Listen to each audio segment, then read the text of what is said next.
ਗੁਰੂ ਰੂਪਿਆਰੀ ਸਾਧ ਸੰਗਤ ਜੀ ਸੱਜ ਜਾਓ, ਪ੍ਰੇਮ ਨਾਲ ਗੁਰੂ ਸਾਹਿਬ ਜੀ ਦੀ ਲੜੀਵਾਰ ਕਥਾ ਸਰਵਣ ਕਰੋ ਜੀ।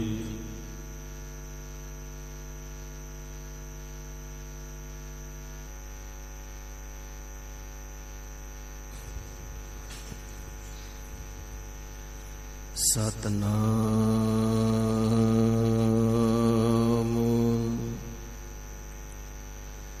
ਸ੍ਰੀ ਵਾਹਿਗੁਰੂ ਸਾਹਿਬ ਜੀ।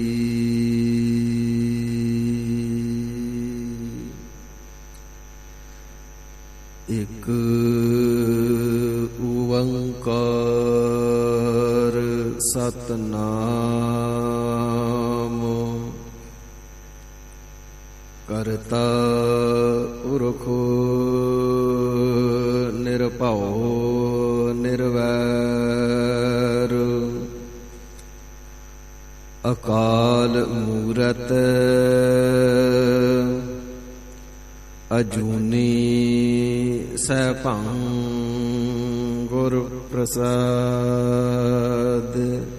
ਜਪ ਆਦਿ ਸੱਚ ਜੁਗਾਦਿ ਸੱਚ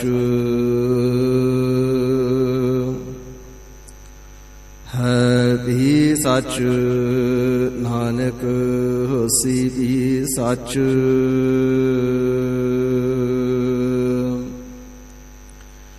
ਚੱਕਰ ਚਿਹਨ ਅਰ ਬਰਨ ਜਾਤ ਅਰ ਪਾਤ ਨਹਨ ਜਿਹ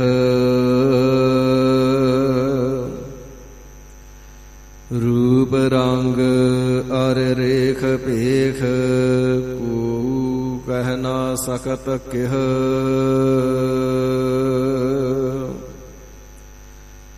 ਅਚਲ ਮੂਰਤ ਅਨਭਉ ਪ੍ਰਕਾਸ਼ ਅਮਿਤੋ ਜਕਹਿਜੈ।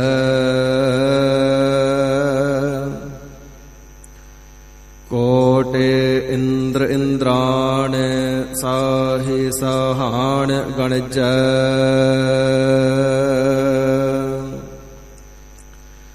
ਤ੍ਰਿਭਵਨ ਮਹੀਪ ਸੁਰ ਨਰ ਅਸੁਰ ਨੇਤ ਨੇਤ ਬਨ ਤ੍ਰਣ ਕਹਿਤ। ਤੈ ਸਰਬ ਨਾਮ ਕਥ ਕਵਨ ਕਰਮ ਨਾਮ ਵਰਨਤ ਸੁਮਤ।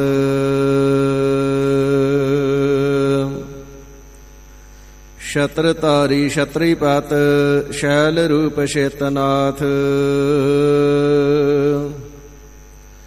ਛਾਉਣੀ ਕਰ ਛਾਇਆ ਬਰ ਛਤਰੀਪਤ ਗਾਈਐ।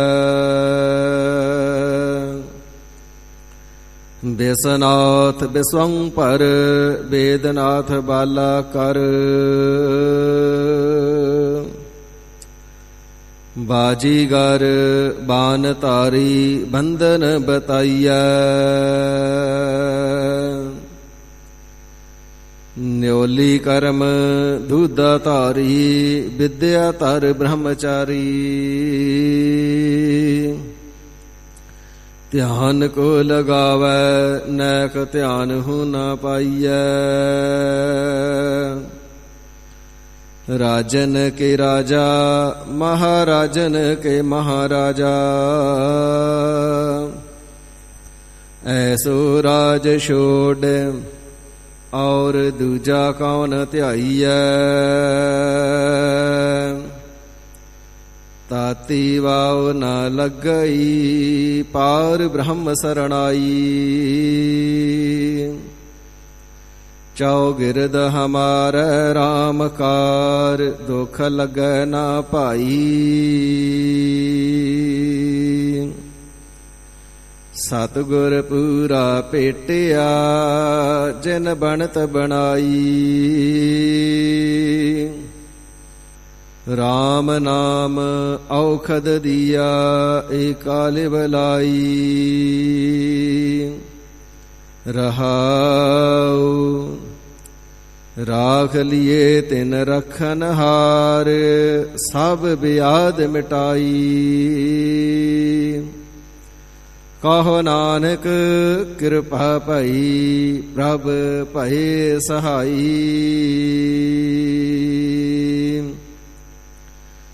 ਜਗ ਔਰ ਨ ਯਾਹਿ ਮਹਾਤਮ ਮੈਂ ਅਵਤਾਰ ਉਜਾਗਰ ਆਨ ਕੀਆਓ। ਤਿਨ ਕੇ ਦੁਖ ਕੋਟਿਕ ਦੂਰ ਗਏ ਮਥੁਰਾ ਜਿਨ ਅੰਮ੍ਰਿਤ ਨਾਮ ਪੀਆਓ। ਇਹ ਪਦਤ ਤੇ ਮਤ ਚੁਕੇ ਰੇ ਮਨ ਭੇਦ ਬਭੇਦ ਨ ਜਾਣ ਬਿਆਓ। ਪਰਤਾਸ਼ਰਦਾ ਗੁਰ ਅਰਜੁਨ ਕੈ ਹਰਿ ਪੂਰਨ ਬ੍ਰਹਮ ਨਿਵਾਸ ਲਿਆਓ। ਜੇਤਾ ਜੀਓ ਪਿੰਡ ਸਭ ਤੇਰਾ ਤੂੰ ਅੰਤਰ ਜਾਮੀ ਪੁਰਖ ਭਗਵਾਨ। ਦਾਸਨ ਦਾਸ ਕਹੈ ਜਨ ਨਾਨਕ ਜੀਹਾ ਤੂੰ ਕਰਾਈ ਤੀਹਾ ਹਉ ਕਰੀ ਵਖਿਆਨ। ਬੇਸੁਮਾਰ ਅਥਾਹ ਅਗਨਤ ਅਤੋਲਾ ਜਿਉ ਬੁਲਾਵਹੁ ਤਿਉ ਨਾਨਕ ਦਾਸ ਬੋਲਾ। ਜਿਉ ਬੁਲਾਵਹੁ ਤਿਉ ਨਾਨਕ ਦਾਸ ਬੋਲਾ।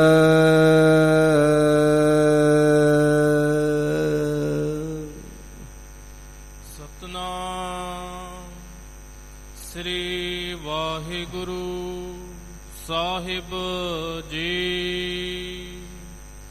ਸਫਲ ਦਰਸ਼ਨ ਪੇਖਤ ਪੁਨੀਤ ਪਰਸਤ ਚਰਨ ਗਤ ਨਿਰਮਲ ਰੀਤ। ਸਫਲ ਦਰਸ਼ਨ ਪੇਖਤ ਪੁਨੀਤ ਪਰਸਤ ਚਰਨ ਗਤ ਨਿਰਮਲ ਰੀਤ। ਭੇਟਤ ਸੰਗ ਰਾਮ ਗੁਣ ਰਵੇ ਪਾਰ ਬ੍ਰਹਮ ਕੀ ਦਰਗਹ ਗਵੇ। ਸੁਨ ਕਰ ਬਚਨ ਕਰਨ ਆਘਾਨੇ ਮਨ ਸੰਤੋਖ ਆਤਮ ਪਤਿਆਨੇ। ਪੂਰਾ ਗੁਰ ਆਖਿਆਓ ਜਾ ਕਾ ਮੰਤਰ ਅੰਮ੍ਰਿਤ ਦ੍ਰਿਸ਼ਟ ਪੇਖੈ ਹੋਏ ਸੰਤ। ਗੁਣ ਬੇਅੰਤ ਕੀਮਤ ਨਹੀਂ ਪਾਏ ਨਾਨਕ ਜਿਸ ਭਾਵੈ ਤਿਸ ਲਏ ਮਿਲਾਏ। ਗੁਣ ਬੇਅੰਤ ਕੀਮਤ ਨਹੀਂ ਪਾਏ ਨਾਨਕ ਜਿਸ ਭਾਵੈ ਤਿਸ ਲਏ ਮਿਲਾਏ।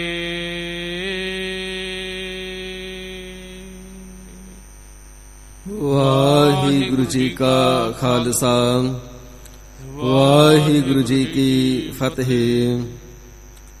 ਗੁਰੂ ਗਰੀਬ ਨਿਵਾਜ ਵਾਲੀਏ ਕੁਲਿਆਲਮ ਨੂਰੇ ਕਾਇਨਾਤ ਪੰਥ ਦੇ ਵਾਲੀ ਚੋਜੀ ਪ੍ਰੀਤਮ ਅੰਮ੍ਰਿਤ ਕੇ ਦਾਤੇ ਆਪੇ ਗੁਰਚੇਲਾ ਸਰਬੰਸ ਦਾਨੀ ਨੀਲੇ ਦੇ ਸ਼ਾਹ ਅਸਵਾਰ ਸ਼ਮਸ਼ੇਰ ਬਹਾਦਰ ਤਖਤਾਂ ਵਾਲੇ ਤਾਜਾਂ ਵਾਲੇ ਫੌਜਾਂ ਵਾਲੇ ਬਾਜਾਂ ਵਾਲੇ ਬਾਦਸ਼ਾਹਾਂ ਦੇ ਬਾਦਸ਼ਾਹ ਸਾਹਿਬੇ ਕਮਾਲ ਸ੍ਰੀ ਗੁਰੂ ਗੋਬਿੰਦ ਸਿੰਘ ਸਾਹਿਬ ਸੱਚੇ ਪਾਤਸ਼ਾਹ ਮਹਾਰਾਜ ਪਰਮ ਕਿਰਪਾਲੂ ਜੀ ਆਪਣੀਆਂ ਸੰਗਤਾਂ ਦੇ ਉੱਪਰ ਨਜ਼ਰੇ ਅਨਾਇਤ ਕਰਦਿਆਂ ਹੋਇਆਂ ਆਪਣੇ ਪਾਵਨ ਸਤਜੁਗੀ ਤਪ ਅਸਥਾਨ ਤਖਤ ਸੱਚਖੰਡ ਸ੍ਰੀ ਹਜ਼ੂਰ ਸ੍ਰੀ ਅਬਚਲ ਨਗਰ ਸਾਹਿਬ ਜੀ ਦੇ ਪਾਵਨ ਸੁਖ ਦੇ ਦਰਸ਼ਨ ਦੀਦਾਰ ਮੇਲੇ ਰਾਜਾਨ ਰਾਜ ਭਾਨਾਨ ਭਾਨ ਦੇਵਾਨ ਦੇਵ ਉਪਮਾ ਮਹਾਨ ਸਾਹਿਬ ਸਤਿਗੁਰੂ ਸ੍ਰੀ ਗੁਰੂ ਗ੍ਰੰਥ ਸਾਹਿਬ ਸੱਚੇ ਪਾਤਸ਼ਾਹ ਮਹਾਰਾਜ ਸਾਹਿਬ ਜੀ ਦੀ ਪਾਵਨ ਸਤ ਸੰਗਤ ਰੂਪੀ ਗੋਦ ਤੇ ਸਮੇਤ ਬਖਸ਼ਿਸ਼ ਕਰਕੇ ਨਿਹਾਲ ਕਿਰਤਾਰਥ ਕਰ ਰਹੇ ਨੇ। ਵੱਡਿਆਂ ਭਾਗਾਂ ਵਾਲਿਆਂ ਨੇ ਪਾਵਨ ਸੱਚਖੰਡ ਦਰਬਾਰ ਦੀਆਂ ਹਾਜ਼ਰੀਆਂ ਭਰ ਕੇ ਸਤਿਗੁਰੂ ਜੀ ਦੀ ਪਾਵਨ ਅੰਮ੍ਰਿਤਮਈ ਗੁਰਬਾਣੀ ਨੂੰ ਪੜ੍ਹ ਸ਼ਰਵਣ ਗਾਇਨ ਕਰਕੇ ਆਤਮਿਕ ਆਨੰਦ ਨੂੰ ਮਾਣ ਕਰਕੇ ਲਾਹੇ ਪ੍ਰਾਪਤ ਕੀਤੇ ਨੇ।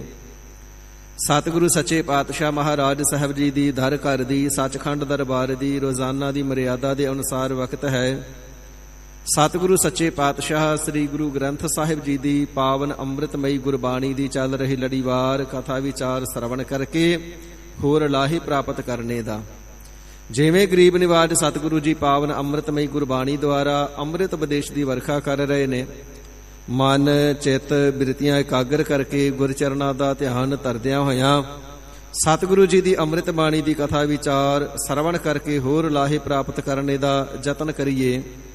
ਹਿਰਦੇ ਦੀ ਇਕਾਗਰਤਾ ਵਾਸਤੇ ਅਤੇ ਰਸਨਾ ਦੀ ਪਵਿੱਤਰਤਾ ਦੇ ਵਾਸਤੇ ਸਤਿਗੁਰੂ ਜੀ ਦਾ ਬਖਸ਼ਿਸ਼ ਕੀਤਾ ਹੋਇਆ ਪਾਵਨ ਨਾਮ ਸਹਿਤ ਪਿਆਰ ਦੇ ਮੁਖ ਚੋਂ ਉਚਾਰਨਾ ਕਰੀਏ ਜੀ।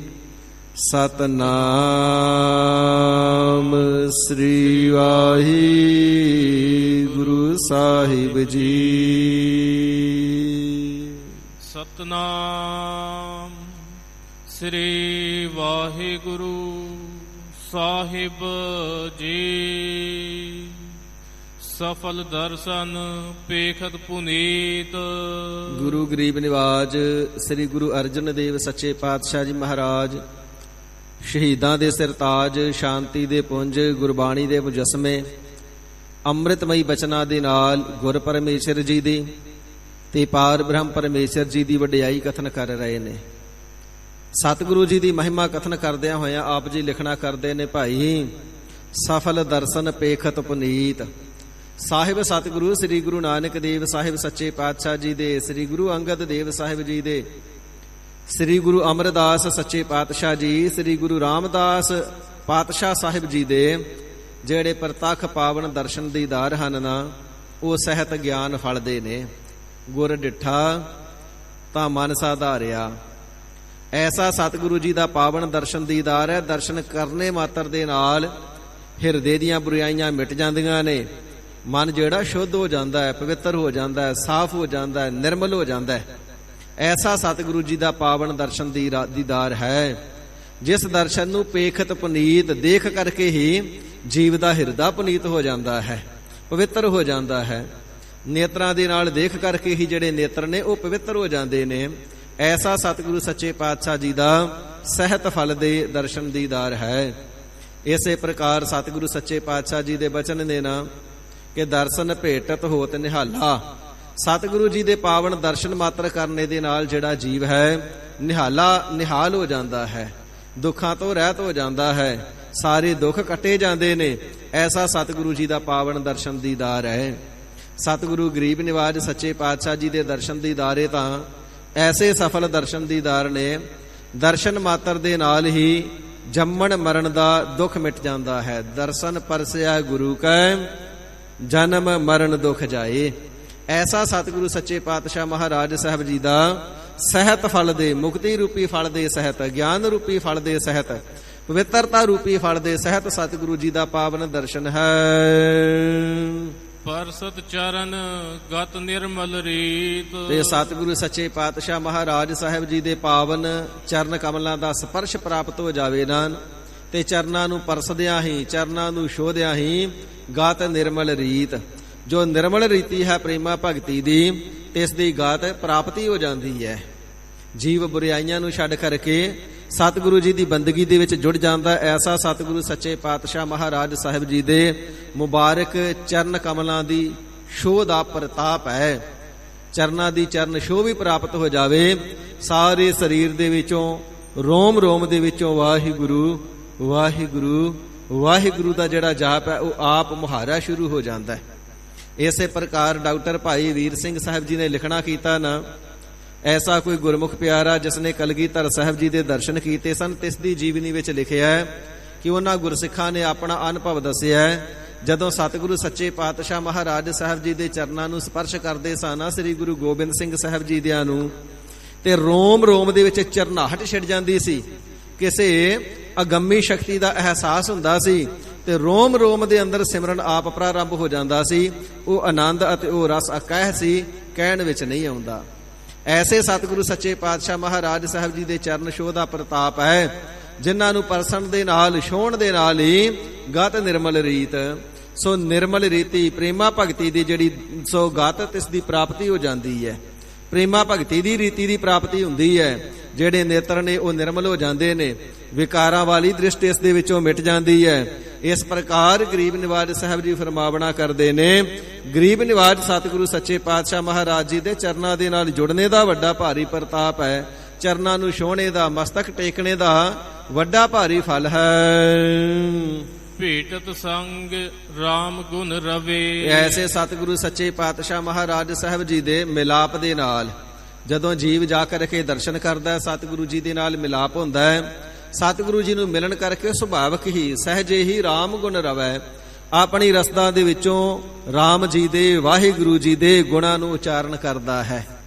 ਸਤਿਗੁਰੂ ਜੀ ਦੀ ਹਜ਼ੂਰੀ ਵਿੱਚ ਆ ਕਰਕੇ ਬੈਠ ਹੀ ਜਾਵੇ ਨਾ, ਤੇ ਸੁਤੇ ਸਿੱਧ ਹੀ ਪ੍ਰੇਮ ਭਾਵਨਾ ਦੇ ਨਾਲ ਉਚਾਰਨਾ ਸ਼ੁਰੂ ਕਰ ਦਿੰਦਾ, ਸਤਨਾਮ ਸ੍ਰੀ ਵਾਹਿਗੁਰੂ। ਇਹ ਸਤਿਗੁਰੂ ਜੀ ਦੇ ਦਰਸ਼ਨਾਂ ਦਾ ਪ੍ਰਤਾਪ ਹੈ, ਇਹ ਸਤਿਗੁਰੂ ਜੀ ਦੇ ਮਿਲਾਪ ਦਾ ਪ੍ਰਤਾਪ ਹੈ। ਸਹਿਜ ਹੀ ਸੁਭਾਵਕ ਹੀ ਸਾਧ ਸੰਗਤ ਜੀ, ਭਾਵੇਂ ਕੋਈ ਇਨਸਾਨ ਕਿਤਨੀ ਮਾਇਆਵੀ ਬਿਰਤੀ ਵਾਲਾ ਹੋਵੇ, ਕਿਤਨੀ ਬਾਹਰਮੁਖੀ ਬਿਰਤੀ ਵਾਲਾ ਹੋਵੇ, ਪਰ ਜਦੋਂ ਗੁਰੂ ਘਰ ਆਉਂਦਾ ਡਿਉੜੀ ਹੀ ਲੰਘਦਾ ਨਾ, ਉਦੋਂ ਹੀ ਸੀਸ ਝੁਕਾ ਕਰਕੇ ਸਤਿਗੁਰੂ ਜੀ ਦੇ ਅਦਬ ਦੇ ਨਾਲ ਮੁਖ ਦੇ ਵਿੱਚੋਂ ਵਾਹਿਗੁਰੂ ਵਾਹਿਗੁਰੂ ਜਾਂ ਧੰਨ ਗੁਰੂ ਗੋਬਿੰਦ ਸਿੰਘ ਜੀ ਬੋਲਦਾ ਹੈ। ਜਿਸ ਵੀ ਗੁਰੂ ਸਾਹਿਬ ਜੀ ਦੇ ਇਤਿਹਾਸਕ ਸਥਾਨ ਤੇ ਜਾਵੇ, ਗੁਰੂ ਨਾਨਕ ਦੇਵ ਸਾਹਿਬ ਜੀ ਦੇ ਦਰਸ਼ਨਾਂ ਨੂੰ ਜਾਵੇ, ਧੰਨ ਗੁਰੂ ਨਾਨਕ ਦੇਵ ਜੀ, ਗੁਰੂ ਅੰਗਦ ਦੇਵ ਸਾਹਿਬ ਜੀ ਦੇ ਪਾਵਨ ਸਥਾਨਾਂ ਤੇ ਜਾਵੇ, ਧੰਨ ਸ੍ਰੀ ਗੁਰੂ ਸੱਚੇ ਪਾਤਸ਼ਾਹ ਸ੍ਰੀ ਗੁਰੂ ਅੰਗਦ ਦੇਵ ਸਾਹਿਬ ਜੀ ਮਹਾਰਾਜ। ਸੁਭਾਵਕ ਹੀ ਮੁਖ ਦੇ ਵਿੱਚੋਂ ਨਿਕਲ ਆਉਂਦਾ ਹੈ, ਤੇ ਜਦੋਂ ਆ ਕਰਕੇ ਚਰਨਾਂ ਨੂੰ ਛੋਹਦਾ ਹੈ, ਸਤਿਗੁਰੂ ਜੀ ਦੀ ਸੰਗਤ ਦੇ ਆਨੰਦ ਨੂੰ ਮਾਣਦਾ ਹੈ, ਤੇ ਇਸ ਵੇਲੇ ਸੁਭਾਵਕ ਹੀ ਵਾਹਿਗੁਰੂ ਜੀ ਦੇ ਗੁਣਾਂ ਨੂੰ ਮੁਖ ਚੋਂ ਉਚਾਰਦਾ ਹੈ। ਪਾਰ ਬ੍ਰਹਮ ਕੀ ਦਰਗਹ ਗਵੇ। ਪਾਤਸ਼ਾਹ ਜੀ ਫਿਰ ਸਤਿਗੁਰੂ ਜੀ ਦੇ ਚਰਨਾਂ ਦੀ ਸ਼ਰਨ ਵਿੱਚ ਰਹਿ ਕਰਕੇ ਵਾਹਿਗੁਰੂ ਜੀ ਦੇ ਨਾਮ ਨੂੰ ਉਚਾਰਨੇ ਦਾ ਫਲ ਕੀ ਮਿਲਦਾ ਹੈ? ਗੁਰੂ ਸਾਹਿਬ ਜੀ ਉਚਾਰਨਾ ਕਰਦੇ ਨੇ, ਜੋ ਪਾਰ ਬ੍ਰਹਮ ਪਾਪਾਂ ਪੁੰਨਾਂ ਤੋਂ ਪਰੇ ਹੈ, ਬ੍ਰਹਮ ਵਿਆਪਕ ਸਰੂਪ ਹੈ, ਜਿਸ ਦਾ ਉਰਵਾਰ ਪਾਰ ਨਹੀਂ ਪਾਇਆ ਜਾਂਦਾ, ਐਸੀ ਹਰੀ ਅਕਾਲ ਪੁਰਖ ਵਾਹਿਗੁਰੂ ਜੀ ਦੀ ਦਰਗਾਹ ਗਵੈ, ਦਰਗਾਹ ਦੇ ਵਿੱਚ ਤਿਸ ਦਾ ਗਮਨ ਹੁੰਦਾ ਹੈ। ਵਾਹਿਗੁਰੂ ਜੀ ਦੀ ਦਰਗਾਹ ਸੱਚਖੰਡ ਦਰਬਾਰ ਦੇ ਵਿੱਚ ਤਿਸ ਦਾ ਗਮਨ ਹੁੰਦਾ ਹੈ, ਤੇ ਇਸ ਨੂੰ ਧਰਮਰਾਜ ਦੀ ਕਚਹਿਰੀ ਵਿੱਚ ਨਹੀਂ ਜਾਣਾ ਪੈਂਦਾ, ਤਿੰਨਾਂ ਨੂੰ ਜਮਾ ਦੇ ਪਾਸ ਲੇਖਾ ਦੇਣ ਨਹੀਂ ਜਾਣਾ ਪੈਂਦਾ। ਉਸ ਦਾ ਜਿਹੜਾ ਸਿੱਧਾ ਗਮਨ ਹੈ ਉਹ ਸੱਚਖੰਡ ਦਰਬਾਰ ਦੇ ਵਿੱਚ ਹੁੰਦਾ ਹੈ। ਗਵੈ ਦਾ ਅਰਥ ਹੈ ਜਸ ਨੂੰ ਗਾਉਣਾ। ਜਿਸ ਵੇਲੇ ਆਪਣਾ ਉਜਲਾ ਮੁਖ ਲੈ ਕਰਕੇ ਹਰੀ ਅਕਾਲ ਪੁਰਖ ਵਾਹਿਗੁਰੂ ਜੀ ਦੀ ਦਰਗਾਹ ਦੇ ਵਿੱਚ ਜਾਂਦਾ ਨਾ, ਉੱਥੇ ਵੀ ਉਸ ਦਾ ਜਸ ਗਾਵਿਆ ਜਾਂਦਾ ਹੈ। ਐਸਾ ਸਤਿਗੁਰਾਂ ਦੇ ਚਰਨਾਂ ਦੀ ਸ਼ਰਨ ਵਿੱਚ ਪੈ ਕਰਕੇ ਨਾਮ ਜਪਣੇ ਦਾ ਪ੍ਰਤਾਪ ਹੈ। ਸੁਨ ਕਰ ਬਚਨ ਕਰਨ ਆਘਾਨੇ। ਸਤਿਗੁਰੂ ਸੱਚੇ ਪਾਤਸ਼ਾਹ ਮਹਾਰਾਜ ਸਾਹਿਬ ਜੀ ਦੇ ਜੋ ਸ੍ਰੀ ਮੁਖ ਦੇ ਵਿੱਚੋਂ ਉਚਾਰਨ ਕੀਤੇ ਹੋਏ ਪਾਵਨ ਅੰਮ੍ਰਿਤਮਈ ਬਚਨ ਨੇ, ਉਪਦੇਸ਼ ਨੇ, ਤਿੰਨਾਂ ਨੂੰ ਸਰਵਣ ਕਰਕੇ ਜਿਹੜੇ ਕਰਨ ਕੰਨ ਹਨ ਨਾ, ਇਹ ਆਘਾਨੇ ਰੱਜ ਗਏ ਨੇ। ਜਿਹੜੇ ਰੱਜ ਕੰਨ ਨੇ, ਇਹ ਦੁਨਿਆਵੀ ਗੱਲਾਂ ਦੇ ਨਾਲ ਨਹੀਂ ਰੱਜਦੇ। ਕਿੰਨੀਆਂ ਕੰਨ ਰਸ ਵਾਲੀਆਂ ਗੱਲਾਂ ਮਨੁੱਖ ਜ਼ਿੰਦਗੀ ਵਿੱਚ ਸਾਰੀ ਜ਼ਿੰਦਗੀ ਸੁਣਦਾ ਰਹਿੰਦਾ ਹੈ। ਕਿੰਨੀ ਨਿੰਦਿਆ ਚੁਗਲੀ ਸੁਣਦਾ ਹੈ, ਕਿੰਨੇ ਗੰਦੇ ਗੀਤਾਂ ਨੂੰ ਵਿਕਾਰੀ ਪੁਰਸ਼ ਸੁਣਦਾ ਹੈ, ਕਿੰਨੀਆਂ ਠੁਮਰੀਆਂ ਸੁਣਦਾ ਹੈ, ਬੋਲ ਸੁਣਦਾ ਹੈ, ਟੱਪੇ ਸੁਣਦਾ ਹੈ, ਕਵਾਲੀਆਂ ਸੁਣਦਾ ਹੈ, ਗਜ਼ਲਾਂ ਸੁਣਦਾ ਹੈ, ਪਰ ਕੰਨ ਨਹੀਂ ਜੇ ਰੱਜਦੇ। ਪਰ ਜਿਸ ਵੇਲੇ ਹਰੀ ਅਕਾਲ ਪੁਰਖ ਵਾਹਿਗੁਰੂ ਜੀ ਦੀ ਬਾਣੀ ਰੂਪੀ ਬਚਨਾਂ ਨੂੰ ਸਤਿਗੁਰੂ ਜੀ ਦੇ ਮੁਖਾਰ ਬਿੰਦ ਤੋਂ ਸਰਵਣ ਕਰਨਾ ਕਰਦਾ ਹੈ, ਜਿਹੜੇ ਕੰਨ ਨੇ ਉਹ ਆਘਾਨੇ ਰੱਜ ਜਾਂਦੇ ਨੇ, ਤ੍ਰਿਪਤ ਹੋ ਜਾਂਦੇ ਨੇ, ਹੋਰ ਕੁਝ ਸਰਵਣ ਕਰਨੇ ਦੀ ਇੱਛਾ ਹੀ ਨਹੀਂ ਰਹਿ ਜਾਂਦੀ ਹੈ। ਐਸਾ ਸਤਿਗੁਰੂ ਜੀ ਦੇ ਬਚਨਾਂ ਦੇ ਵਿੱਚ ਵਾਹਿਗੁਰੂ ਜੀ ਦੇ ਨਾਮ ਦਾ ਪ੍ਰਤਾਪ ਪ੍ਰਗਟ ਕਰਕੇ, ਵਖਿਆਨ ਕਰਕੇ ਸਤਿਗੁਰੂ ਜੀ ਸੁਣਾਉਂਦੇ ਹਨ। ਮਨ ਸੰਤੋਖ ਆਤਮ ਪਤਿਆਨੇ। ਇਹ ਸਤਿਗੁਰੂ ਸੱਚੇ ਪਾਤਸ਼ਾਹ ਜੀ ਦੀ ਰਸਨਾ ਤੋਂ ਜਿਸ ਵੇਲੇ ਇਹ ਬਚਨ ਸੁਣੇ ਜਾਂਦੇ ਨੇ, ਫਿਰ ਮਨ ਨੂੰ ਸੰਤੋਖ ਆ ਜਾਂਦਾ ਹੈ। ਜਿਹੜਾ ਜੀਵ ਸਾਰੀ ਜ਼ਿੰਦਗੀ ਯਤਨ ਕਰਦਾ ਰਹਿੰਦਾ ਹੈ, ਸਹਿਸ ਖੱਟੇ ਲੱਖ ਕਉ ਉਠ ਧਾਵੈ, ਤ੍ਰਿਪਤ ਨ ਆਵੈ, ਮਾਇਆ ਪਾਸ਼ਾ ਪਾਵੈ। ਬੜੇ ਯਤਨ ਕਰਦਾ ਮੈਂ ਰੱਜ ਜਾਵਾਂ, ਕਦੇ ਭੁੱਖ ਨਹੀਂ ਮਿਟਦੀ। ਹਜ਼ਾਰਾਂ ਕਮਾਉਂਦਾ ਹੈ, ਲੱਖਾਂ ਕਮਾਉਂਦਾ ਹੈ, ਕਰੋੜਾਂ ਜੋੜਦਾ ਹੈ, ਅਰਬਾਂ ਖਰਬਾਂ ਅੱਗੇ ਤੋਂ ਅੱਗੇ ਭੁੱਖ ਵੱਧਦੀ ਹੈ, ਮਨ ਨੂੰ ਸੰਤੋਖ ਨਹੀਂ ਆਉਂਦਾ। ਪਰ ਜਿਸ ਵੇਲੇ ਸਤਿਗੁਰੂ ਜੀ ਦੇ ਬਚਨਾਂ ਨੂੰ ਕੰਨਾਂ ਦੇ ਨਾਲ ਸਰਵਣ ਕਰਦਾ ਹੈ, ਕੰਨਾਂ ਰੂਪੀ ਡੂਨਿਆਂ ਦੇ ਨਾਲ ਸਤਿਗੁਰੂ ਜੀ ਦੇ ਅੰਮ੍ਰਿਤ ਬਚਨਾਂ ਨੂੰ ਪੀਵਣਾ ਛਕਣਾ ਕਰਦਾ ਨਾ, ਉਹ ਬਚਨ ਜਦੋਂ ਹਿਰਦੇ ਦੇ ਅੰਦਰ ਪਹੁੰਚ ਜਾਂਦੇ ਨੇ ਤੇ ਹਿਰਦੇ ਨੂੰ ਸੰਤੋਖ ਆ ਜਾਂਦਾ ਹੈ। ਸਾਰੀਆਂ ਮਨ ਦੀਆਂ ਭੁੱਖਾਂ ਹੀ ਮਿਟ ਜਾਂਦੀਆਂ ਨੇ। ਆਤਮ ਪਤਿਆਨੇ, ਆਤਮ ਸਰੂਪ ਦੇ ਵਿੱਚ ਇਸ ਦਾ ਪਤੀਆਵਾ ਹੋ ਜਾਂਦਾ ਹੈ। ਭਾਵ ਆਤਮ ਸਰੂਪ ਨੂੰ ਪ੍ਰਾਪਤ ਕਰਨੇ ਵਾਸਤੇ ਮਨ ਪਤੀਜਦਾ ਹੈ ਕਿ ਆਤਮ ਸਰੂਪ ਦੀ ਪ੍ਰਾਪਤੀ ਸਤਿਗੁਰੂ ਜੀ ਦੇ ਬਚਨਾਂ ਦੁਆਰਾ ਮੈਨੂੰ ਹੋ ਜਾਵੇ। ਇਸ ਪ੍ਰਕਾਰ ਆਤਮ ਸਰੂਪ ਦਾ ਪ੍ਰੇਮੀ ਪਿਆਰਾ ਹੋ ਜਾਂਦਾ ਹੈ, ਮਨ ਨੂੰ ਸੰਤੋਖ ਪਾ ਕਰਕੇ ਗੁਰਬਚਨਾਂ ਦੁਆਰਾ। ਪੂਰਾ ਗੁਰ ਆਖਿਆਓ ਜਾ ਕਾ ਮੰਤਰ। ਭਾਈ ਐਸਾ ਹੈ ਪੂਰੇ ਸਤਿਗੁਰੂ ਸੱਚੇ ਪਾਤਸ਼ਾਹ ਮਹਾਰਾਜ ਸਾਹਿਬ ਜੀ ਦਾ ਪਾਵਨ ਸਰੂਪ ਪੂਰਾ ਗੁਰ, ਜਿਹੜੇ ਪੂਰੇ ਸਤਿਗੁਰੂ ਜੀ ਨੇ ਨਾ ਆਖਿਆਓ ਜਾ ਕਾ ਮੰਤਰ। ਸਾਧ ਸੰਗਤ ਜੀ, ਇਹ ਖੱਖੇ ਅੱਖਰ ਦੇ ਚਰਨ ਦੇ ਵਿੱਚ ਅੱਧਾ ਯਈਆ ਹੈ, ਐੜਾ ਖੱਖੇ ਦੇ ਚਰਨ ਵਿੱਚ ਅੱਧਾ ਜਈਆ ਤੇ ਊੜੇ ਹੋੜਾ। ਇਸ ਦਾ ਜੋ ਉਚਾਰਨ ਕਰਨੇ ਵਾਲਾ ਸਰੂਪ ਬਣੇਗਾ ਐੜਾ ਖੱਖੇ ਸਿਹਾਰੀ ਐੜਾ ਊੜੇ ਔਂਕੜ ਅਖਿਆਓ। ਇਸ ਪ੍ਰਕਾਰ ਇਸ ਦਾ ਜਿਹੜਾ ਹੈ ਉਹ ਜਾਪ ਬਣੇਗਾ। ਅਖਿਆਓ ਤੋਂ ਅਰਥ ਹੈ ਜਿਸ ਦਾ ਕਦੇ ਨਾਸ਼ ਨਾ ਹੋਵੇ। ਸਤਿਗੁਰੂ ਸੱਚੇ ਪਾਤਸ਼ਾਹ ਮਹਾਰਾਜ ਸਾਹਿਬ ਜੀ ਜਿਹੜਾ ਨਾਮ ਮੰਤਰ ਬਖਸ਼ਣਾ ਕਰਦੇ ਨੇ ਨਾ, ਉਹ ਸਦੀਵ ਕਾਲ ਸਥਿਰ ਰਹਿਣੇ ਵਾਲਾ ਹੈ, ਤਿਸ ਦਾ ਕਦੇ ਕਸ਼ੈ ਨਹੀਂ ਹੁੰਦਾ, ਕਦੇ ਨਾਸ਼ ਨਹੀਂ ਹੁੰਦਾ। ਸਤਿਗੁਰੂ ਜੀ ਦਾ ਜਿਹੜਾ ਮੰਤਰ ਇਸੇ ਪ੍ਰਕਾਰ ਸ਼੍ਰੋਮਣੀ ਮੰਤਰ ਗੁਰਮੰਤਰ ਹੈ। ਸਤਿਗੁਰੂ ਜੀ ਦਾ ਮੰਤਰ ਜੋ ਸਤਿਗੁਰੂ ਸੱਚੇ ਪਾਤਸ਼ਾਹ ਜੀ ਦੀ ਬਾਣੀ ਹੈ, ਸਤਿਗੁਰੂ ਜੀ ਦਾ ਮੰਤਰ ਜੋ ਸਤਿਗੁਰੂ ਜੀ ਦਾ ਮਤਾ ਗੁਰਮਤ ਹੈ, ਸਥਿਰ ਰਹਿਣੇ ਵਾਲੀ ਹੈ, ਕਦੇ ਨਾਸ਼ ਹੋਣ ਵਾਲੀ ਨਹੀਂ। ਸਤਿਗੁਰੂ ਜੀ ਦਾ ਜਿਹੜਾ ਸਾਧ ਸੰਗਤ ਜੀ ਗੁਰਮੰਤਰ ਹੈ, ਪ੍ਰਤੱਖ ਵੀ ਵੱਡੇ ਭਾਰੀ ਮਹਾਤਮ ਵਾਲਾ ਹੈ। ਇਤਨਾ ਵੱਡਾ ਭਾਰੀ ਮਹਾਤਮ ਹੈ ਸਤਿਗੁਰੂ ਜੀ ਦੇ ਗੁਰਮੰਤਰ ਵਾਹਿਗੁਰੂ ਜੀ ਦਾ, ਜਿਹੜਾ ਕਹਿਣ ਕਥਨ ਦੇ ਵਿੱਚ ਨਹੀਂ ਆਉਂਦਾ। ਭਾਈ ਸਾਹਿਬ ਭਾਈ ਗੁਰਦਾਸ ਜੀ ਨੂੰ ਪੁੱਛਿਆ ਨਾ, ਆਪ ਜੀ ਗੁਰਬਾਣੀ ਦੇ ਵਿਆਖਿਆਕਾਰ ਹੋ, ਗੁਰਮਤ ਦੇ ਅਨੁਸਾਰ ਵਾਹਿਗੁਰੂ ਗੁਰਮੰਤਰ ਜੋ ਮਹਾਤਮ ਹੈ ਸਾਨੂੰ ਕਥਨ ਕਰਕੇ ਸੁਣਾਓ। ਤੇ ਭਾਈ ਸਾਹਿਬ ਜੀ ਬਚਨ ਕਰਨਾ ਕਰਦੇ ਨੇ, ਸਿੱਖੋ ਮੁਕੰਮਲ ਰੂਪ ਦੇ ਵਿੱਚ ਤੇ ਨਹੀਂ ਵਾਹਿਗੁਰੂ ਗੁਰਮੰਤਰ ਦਾ ਮਹਾਤਮ ਆਖਿਆ ਜਾਂਦਾ, ਪਰ ਤਾਂ ਵੀ ਕੁਝ ਕੋ ਕਹਿ ਕਰਕੇ ਸੁਣਾਉਂਦੇ ਹਾਂ। ਜੈਸੇ ਹੀਰਾ ਹਾਥ ਮੈਂ ਤਨਕ ਸੋ ਦਿਖਾਈ ਦੇਤ, ਮੋਲ ਕੀਏ ਤੇ ਦਮਕਨ ਭਰਤ ਭੰਡਾਰ ਜੀ। ਜਿਹੜਾ ਹੀਰਾ ਹੁੰਦਾ ਨਾ, ਹੱਥ ਦੀ ਤਲੀ ਤੇ ਰੱਖਿਆ ਹੋਵੇ ਤੇ ਕੁਝ ਕਮਾਸਿਆਂ ਦਾ, ਕੁਝ ਗ੍ਰਾਮਾਂ ਦਾ, ਮਿਲੀਗ੍ਰਾਮਾਂ ਦਾ ਨਜ਼ਰ ਆਉਂਦਾ ਹੈ, ਪਰ ਜਦੋਂ ਤੇ ਇਸ ਨੂੰ ਵੇਚਿਆ ਜਾਵੇ, ਮੁੱਲ ਪ੍ਰਾਪਤ ਕੀਤਾ ਜਾਵੇ ਤੇ ਦਮੜਿਆਂ ਦੇ ਨਾਲ, ਰੁਪਈਆਂ ਦੇ ਨਾਲ ਭੰਡਾਰੇ ਭਰ ਜਾਂਦੇ ਨੇ, ਕਿਉਂਕਿ ਹੀਰਾ ਬੜੀ ਮਹਿੰਗੀ ਧਾਤ ਹੈ। ਤੇ ਆਪ ਜੀ ਇਸੇ ਪ੍ਰਕਾਰ ਬਚਨ ਕਰਨਾ ਕਰਦੇ ਨੇ, ਜੈਸੇ ਬਰ ਬਾਂਧੇ ਹੁੰਡੀ ਲਾਗਤ ਨਾ ਭਾਰ ਕਛੂ, ਆਗੇ ਜਾਏ ਪਾਈਅਤ ਲక్ష్ਮੀ ਅਪਾਰ ਜੀ। ਪੁਰਾਤਨ ਸਮਿਆਂ ਦੇ ਅੰਦਰ ਲੋਕ ਆਪਣਾ ਧਨ ਸ਼ਾਹੂਕਾਰਾਂ ਦੇ ਕੋਲ ਰੱਖਿਆ ਕਰਦੇ ਸੀ, ਤੇ ਜਿਹੜਾ ਸ਼ਾਹੂਕਾਰ ਦੇ ਪਾਸੋਂ ਕਾਗਜ਼ ਲਿਖਵਾ ਲਿਆ ਜਾਂਦਾ ਸੀ ਉਸ ਨੂੰ ਸ਼ਾਹੂਕਾਰ ਦਾ ਟੋਮੂ ਆਖਿਆ ਜਾਂਦਾ ਸੀ। ਇਸੇ ਪ੍ਰਕਾਰ ਇੱਕ ਜਗ੍ਹਾ ਤੋਂ ਦੂਸਰੀ ਜਗ੍ਹਾ ਤੇ ਪੈਸੇ ਭੇਜਣੇ ਹੁੰਦੇ ਤੇ ਹੁੰਡੀ ਕਰਕੇ ਭੇਜਿਆ ਜਾਂਦੇ ਸਨ। ਵਿਦੇਸ਼ਾਂ ਚੋਂ ਅੱਜ ਵੀ ਮੰਗਾਏ ਜਾਂਦੇ ਨੇ, ਉਧਰ ਉਹਨਾਂ ਨੂੰ ਡਾਲਰ ਦੇ ਦਿੱਤੇ ਜਾਂਦੇ ਨੇ, ਇਧਰ ਉਹਨਾਂ ਦੇ ਬੰਦੇ ਰੁਪਈਏ ਘਰ ਪਹੁੰਚਾ ਦਿੰਦੇ ਨੇ। ਇਸ ਨੂੰ ਹੁੰਡੀ ਕਰਨਾ ਆਖਿਆ ਜਾਂਦਾ ਹੈ। ਤੇ ਸਤਿਗੁਰੂ ਸੱਚੇ ਪਾਤਸ਼ਾਹ ਜੀ ਦੇ ਅਨੰਨ ਗੁਰਸਿੱਖ ਪੂਰਨ ਬ੍ਰਹਮ ਗਿਆਨੀ ਭਾਈ ਗੁਰਦਾਸ ਜੀ ਬਚਨ ਕਰਨਾ ਕਰਦੇ ਨੇ, ਜਿਹੜਾ ਸ਼ਾਹੂਕਾਰ ਦਾ ਟੋਮੂ ਹੁੰਦਾ ਹੈ, ਜਿਸ ਕਾਗਜ਼ ਦੇ ਉੱਪਰ ਰੁਪਈਏ ਲਿਖੇ ਹੋਣ, ਉਸ ਦਾ ਭਾਰ ਕੁਝ ਨਹੀਂ ਹੁੰਦਾ। ਅੱਜ ਸਮਾਂ ਬਦਲ ਗਿਆ ਹੈ, ਸ਼ਾਹੂਕਾਰਾਂ ਦੀ ਜਗ੍ਹਾ ਤੇ ਬੈਂਕਾਂ ਵਿੱਚ ਪੈਸੇ ਰੱਖੇ ਜਾਂਦੇ ਨੇ, ਤੇ ਟੋਮੂ ਦੀ ਜਗ੍ਹਾ ਤੇ ਬੈਂਕ ਦੇ ਅੰਦਰ ਚੈੱਕ ਦਾ ਇਸਤੇਮਾਲ ਕੀਤਾ ਜਾਂਦਾ ਹੈ। ਤੇ ਸਾਧ ਸੰਗਤ ਜੀ, ਚੈੱਕ ਹੱਥ ਦੇ ਵਿੱਚ ਫੜਿਆ ਹੋਵੇ, ਜੇਬ ਦੇ ਵਿੱਚ ਪਾਇਆ ਹੋਵੇ, ਅੱਧਾ ਗ੍ਰਾਮ ਵੀ ਉਸ ਦਾ ਭਾਰ ਨਹੀਂ ਹੁੰਦਾ। ਪਰ ਜਿਸ ਵੇਲੇ ਜਮ੍ਹਾਂ ਕਰਾ ਕੇ ਕੈਸ਼ ਕਰਾ ਲਿਆ ਜਾਵੇ ਤੇ ਬਹੁਤ ਸਾਰੇ ਪੈਸੇ ਮਿਲ ਜਾਂਦੇ ਨੇ, ਲੱਖਾਂ ਰੁਪਈਏ, ਕਰੋੜਾਂ ਰੁਪਈਆਂ ਦੀ ਰਕਮ ਚੈੱਕ ਤੇ ਭਰ ਕੇ ਉਸ ਤੋਂ ਪ੍ਰਾਪਤ ਕੀਤੀ ਜਾ ਸਕਦੀ ਹੈ। ਤੇ ਭਾਈ ਸਾਹਿਬ ਜੀ ਬਚਨ ਕਰਨਾ ਕਰਦੇ ਨੇ, ਚੈੱਕ ਦਾ ਕੋਈ ਭਾਰ ਨਹੀਂ, ਟੋਮੂ ਦਾ ਕੋਈ ਭਾਰ ਨਹੀਂ, ਜੇਬ ਵਿੱਚ ਪਾਇਆ ਹੋਵੇ, ਹੱਥ ਵਿੱਚ ਫੜਿਆ ਹੋਵੇ, ਭਾਰਾ ਨਹੀਂ ਲੱਗਦਾ। ਪਰ ਜਿਸ ਵੇਲੇ ਜਮ੍ਹਾਂ ਕਰਾ ਕੇ ਕੈਸ਼ ਕਰਾਇਆ ਜਾਵੇ ਤੇ ਬਹੁਤ ਸਾਰਾ ਧਨ ਪ੍ਰਾਪਤ ਹੋ ਜਾਂਦਾ ਹੈ। ਜੈਸੇ ਬਟ ਬੀਜ ਆਤ ਸੂਖਮ ਸਰੂਪ ਹੋਤ, ਬਟ ਦਾ ਅਰਥ ਹੈ ਬੋੜ। ਬੋੜ ਦੇ ਦਰਖਤ ਦੇ ਉੱਪਰ ਜਿਹੜੀਆਂ ਲੱਗਦੀਆਂ ਨੇ ਗੋਲਾਂ, ਇੱਕ ਇੱਕ ਗੋਲ ਦੇ ਅੰਦਰ ਬੇਅੰਤ ਬੇਅੰਤ ਬੀਜ ਹੁੰਦੇ ਨੇ, ਤੇ ਉਹਦਾ ਬੀਜ ਹੈ ਖਸਖਸ ਦੇ ਦਾਣੇ ਵਾਂਗੂ ਬੜਾ ਛੋਟਾ ਜਿਹਾ ਹੁੰਦਾ ਹੈ। ਭਾਈ ਸਾਹਿਬ ਜੀ ਬਚਨ ਕਰਦੇ ਨੇ, ਬੋੜ ਦੇ ਦਰਖਤ ਦਾ ਬੀਜ ਬੜਾ ਛੋਟਾ ਜਿਹਾ ਹੁੰਦਾ ਹੈ, ਪਰ ਜਦੋਂ ਉਹ ਉੱਗਦਾ ਨਾ, ਉਸ ਦੇ ਵਿੱਚੋਂ ਸੈਂਕੜੇ ਫੁੱਟ ਉੱਚਾ, ਲੰਬਾ, ਚੌੜਾ, ਵਿਸਥਾਰ ਵਾਲਾ, ਤਣੇ ਪੇਟੇ, ਤਾਣੀਆਂ, ਕਰੁੰਬਲੀਆਂ ਦੇ ਸਮੇਤ ਵੱਡੇ ਦਰਖਤ ਦਾ ਵਿਸਥਾਰ ਹੋ ਜਾਂਦਾ ਹੈ। ਬੋਏ ਸਾਹਿਬ ਵਿਧ ਕਰੈ ਬਿਰਖਾ ਵਿਸਥਾਰ ਜੀ, ਬਹੁਤ ਵੱਡਾ ਵਿਸਥਾਰ ਤਾਣੇ ਪੇਟੇ ਦੇ ਸਮੇਤ ਦਰਖਤ ਦਾ ਛੋਟੇ ਜਿਹੇ ਬੀਜ ਦੇ ਵਿੱਚੋਂ ਹੀ ਹੋ ਜਾਂਦਾ ਹੈ। ਤੈਸੇ ਗੁਰ ਬਚਨ ਸਚਨ ਗੁਰ ਸਿੱਖਨ ਮਹਿ, ਜਾਨੀਐ ਮਹਾਤਮ ਗਏ ਹੀ ਹਰ ਦੁਆਰ ਜੀ। ਸਿੱਖੋ, ਹੀਰਾ ਬੜਾ ਛੋਟਾ ਜਿਹਾ, ਮੁੱਲ ਬੜਾ ਵੱਡਾ ਮਿਲ ਜਾਂਦਾ ਹੈ, ਪਰ ਹੀਰੇ ਦੀ ਕੀਮਤ ਦੀ ਇੱਕ ਹੱਦ ਹੈ। ਇਸੇ ਪ੍ਰਕਾਰ ਚੱਕ ਬੜਾ ਵੇਟਲੈਸ ਹੈ, ਬੜਾ ਹੌਲਾ ਹੈ, ਭਾਰ ਨਹੀਂ ਲੱਗਦਾ, ਪਰ ਉਸ ਦੇ ਉੱਪਰ ਭਰੀ ਜਾਣ ਵਾਲੀ ਰਕਮ ਦੀ ਵੀ ਇੱਕ ਹੱਦ ਹੈ। ਦਰਖਤ ਦੇ ਛੋਟੇ ਜਿਹੇ ਬੀਜ ਦੇ ਵਿੱਚੋਂ ਬਹੁਤ ਵੱਡਾ ਦਰਖਤ ਨਿਕਲ ਆਉਂਦਾ ਹੈ, ਪਰ ਉਸ ਦਰਖਤ ਦੇ ਵੀ ਵਧਣ ਅਤੇ ਫੁੱਲਣ ਦੀ ਇੱਕ ਹੱਦ ਹੈ। ਪਰ ਜਿਹੜੇ ਸਤਿਗੁਰੂ ਸੱਚੇ ਪਾਤਸ਼ਾਹ ਮਹਾਰਾਜ ਜੀ ਦੇ ਗੁਰਮੰਤਰ ਰੂਪੀ ਬਾਣੀ ਰੂਪੀ ਬਚਨ ਨੇ ਨਾ, ਸੱਚੇ ਗੁਰਸਿੱਖਾਂ ਦੇ ਅੰਦਰ ਐਵੇਂ ਜਾਣੇ ਜਾਂਦੇ ਨੇ, ਇਸ ਦਾ ਮੁੱਲ ਕੋਈ ਨਹੀਂ, ਇਸ ਦੀ ਹੱਦ ਕੋਈ ਨਹੀਂ, ਇਸ ਦੀ ਸੀਮਾ ਕੋਈ ਨਹੀਂ, ਇਸ ਦਾ ਮੁਕੰਮਲ ਰੂਪ ਵਿੱਚ ਮਹਾਤਮਾ ਤਾਂ ਵਾਹਿਗੁਰੂ ਜੀ ਦੇ ਦਰ ਤੇ ਪਤਾ ਲੱਗਦਾ ਹੈ।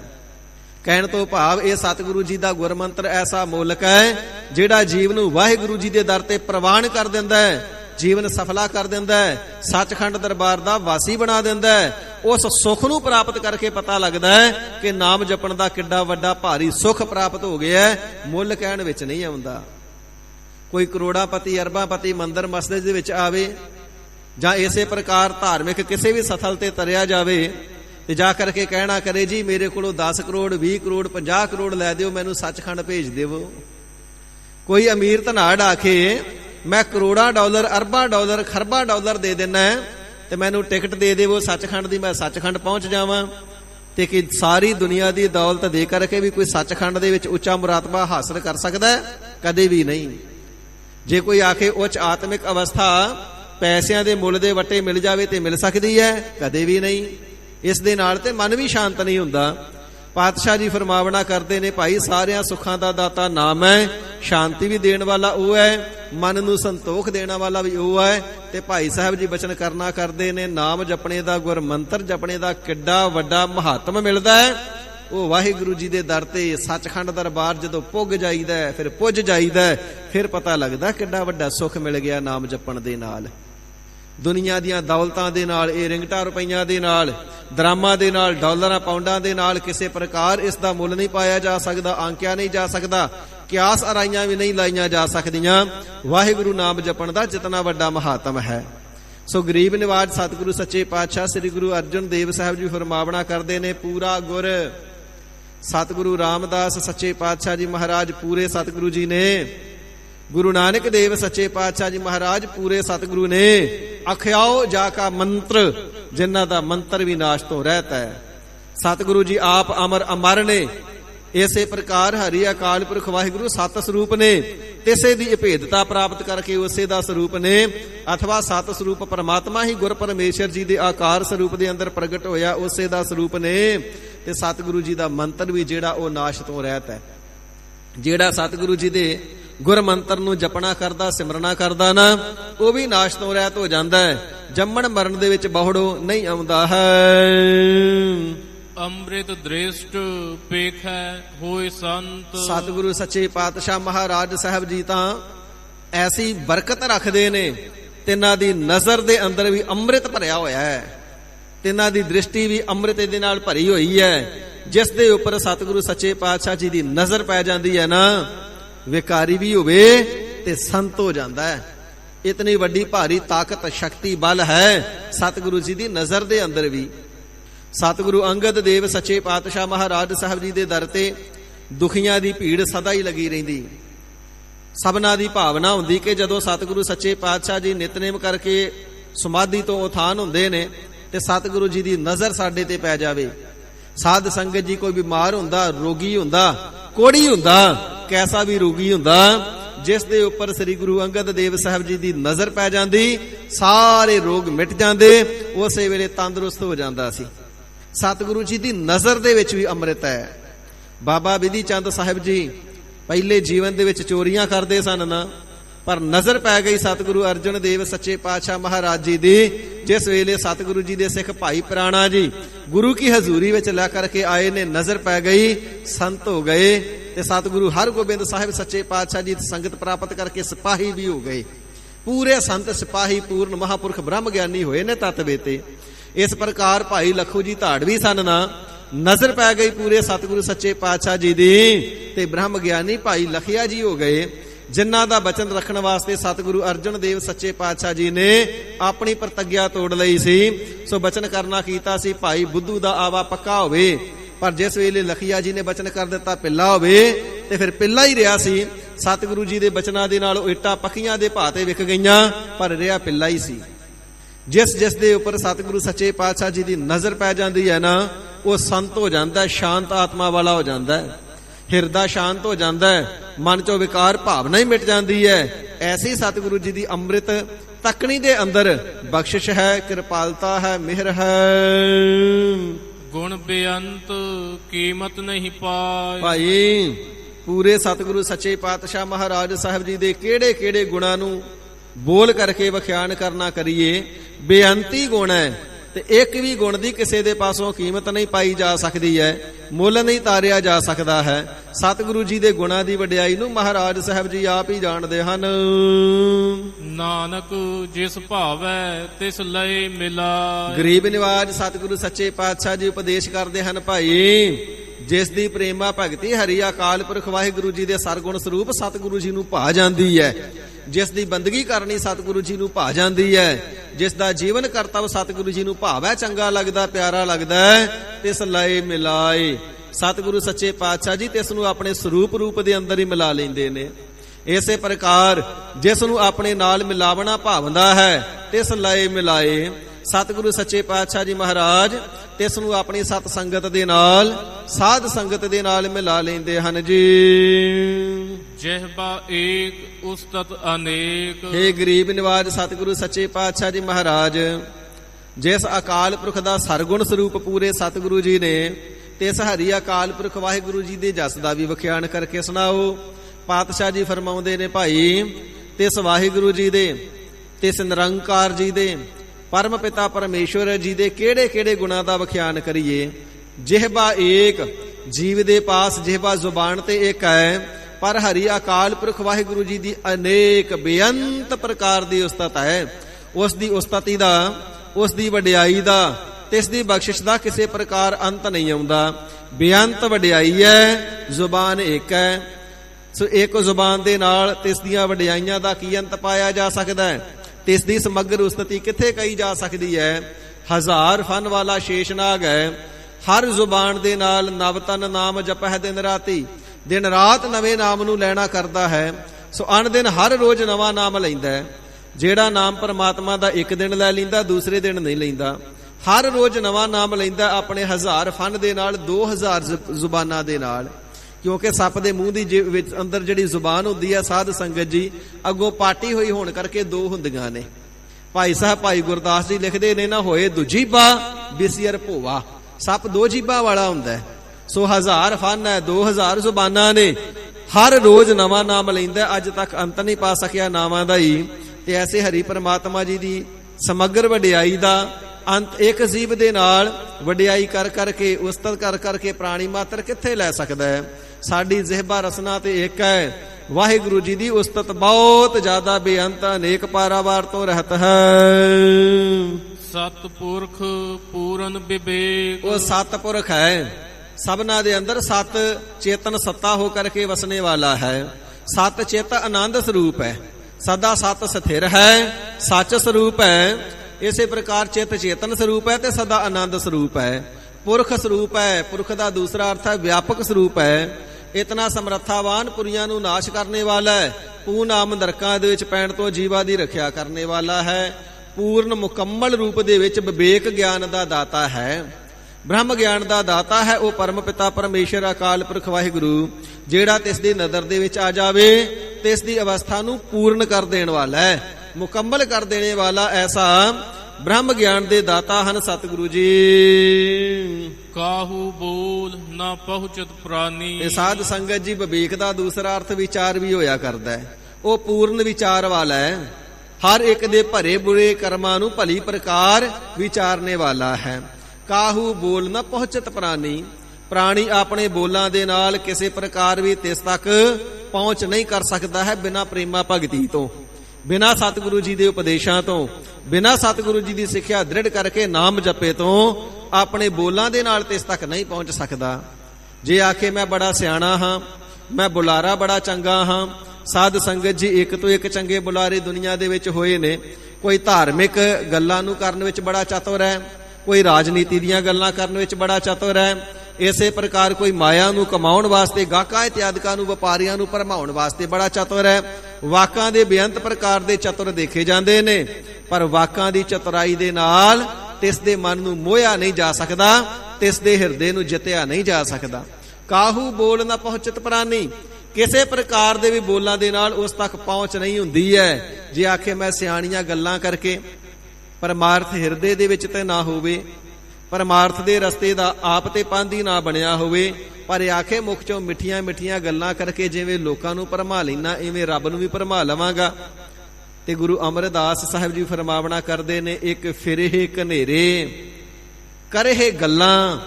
ਇੱਕ ਬਹੁਤ ਸਾਰੇ ਲੋਕ ਐਸੇ ਹੀ ਤੁਰੇ ਫਿਰਦੇ ਨੇ ਜਿਹੜੇ ਕੇਵਲ ਤਾਂ ਕੇਵਲ ਗੱਲਾਂ ਹੀ ਕਰਦੇ ਨੇ, ਦੂਸਰਿਆਂ ਨੂੰ ਸੁਣਾਉਣ ਮਾਤਰ।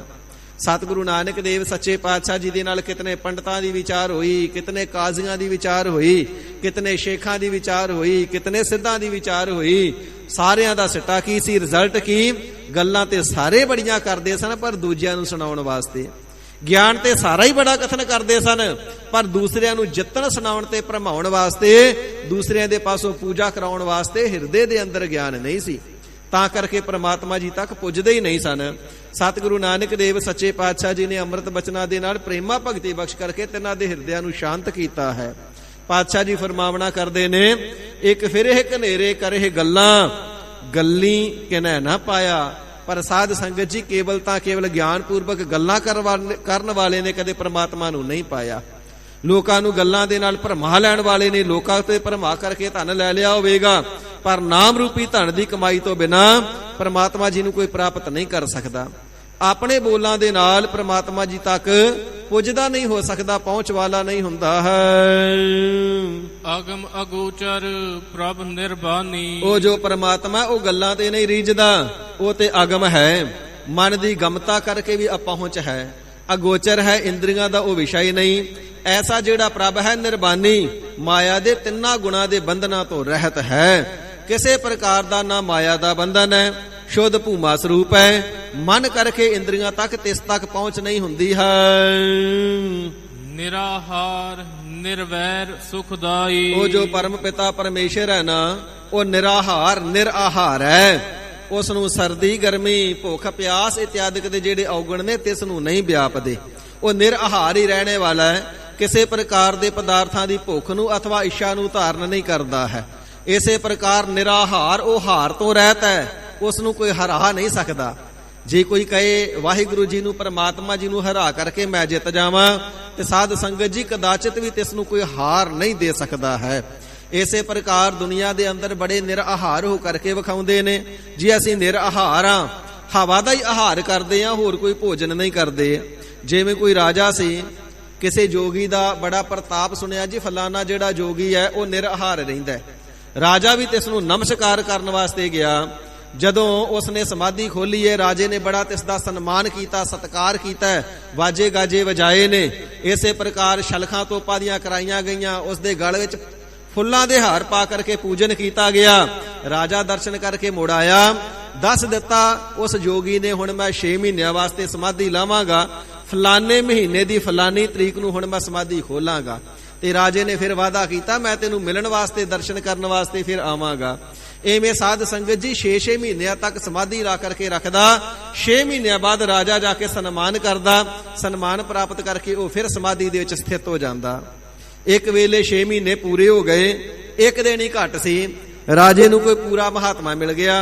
ਤੇ ਰਾਜੇ ਨੇ ਮਹਾਤਮਾ ਦਾ ਦਰਸ਼ਨ ਕਰਦਿਆਂ ਹੋਇਆਂ ਜੋਗੀ ਦੀ ਵੀ ਉਸਤਤ ਕੀਤੀ।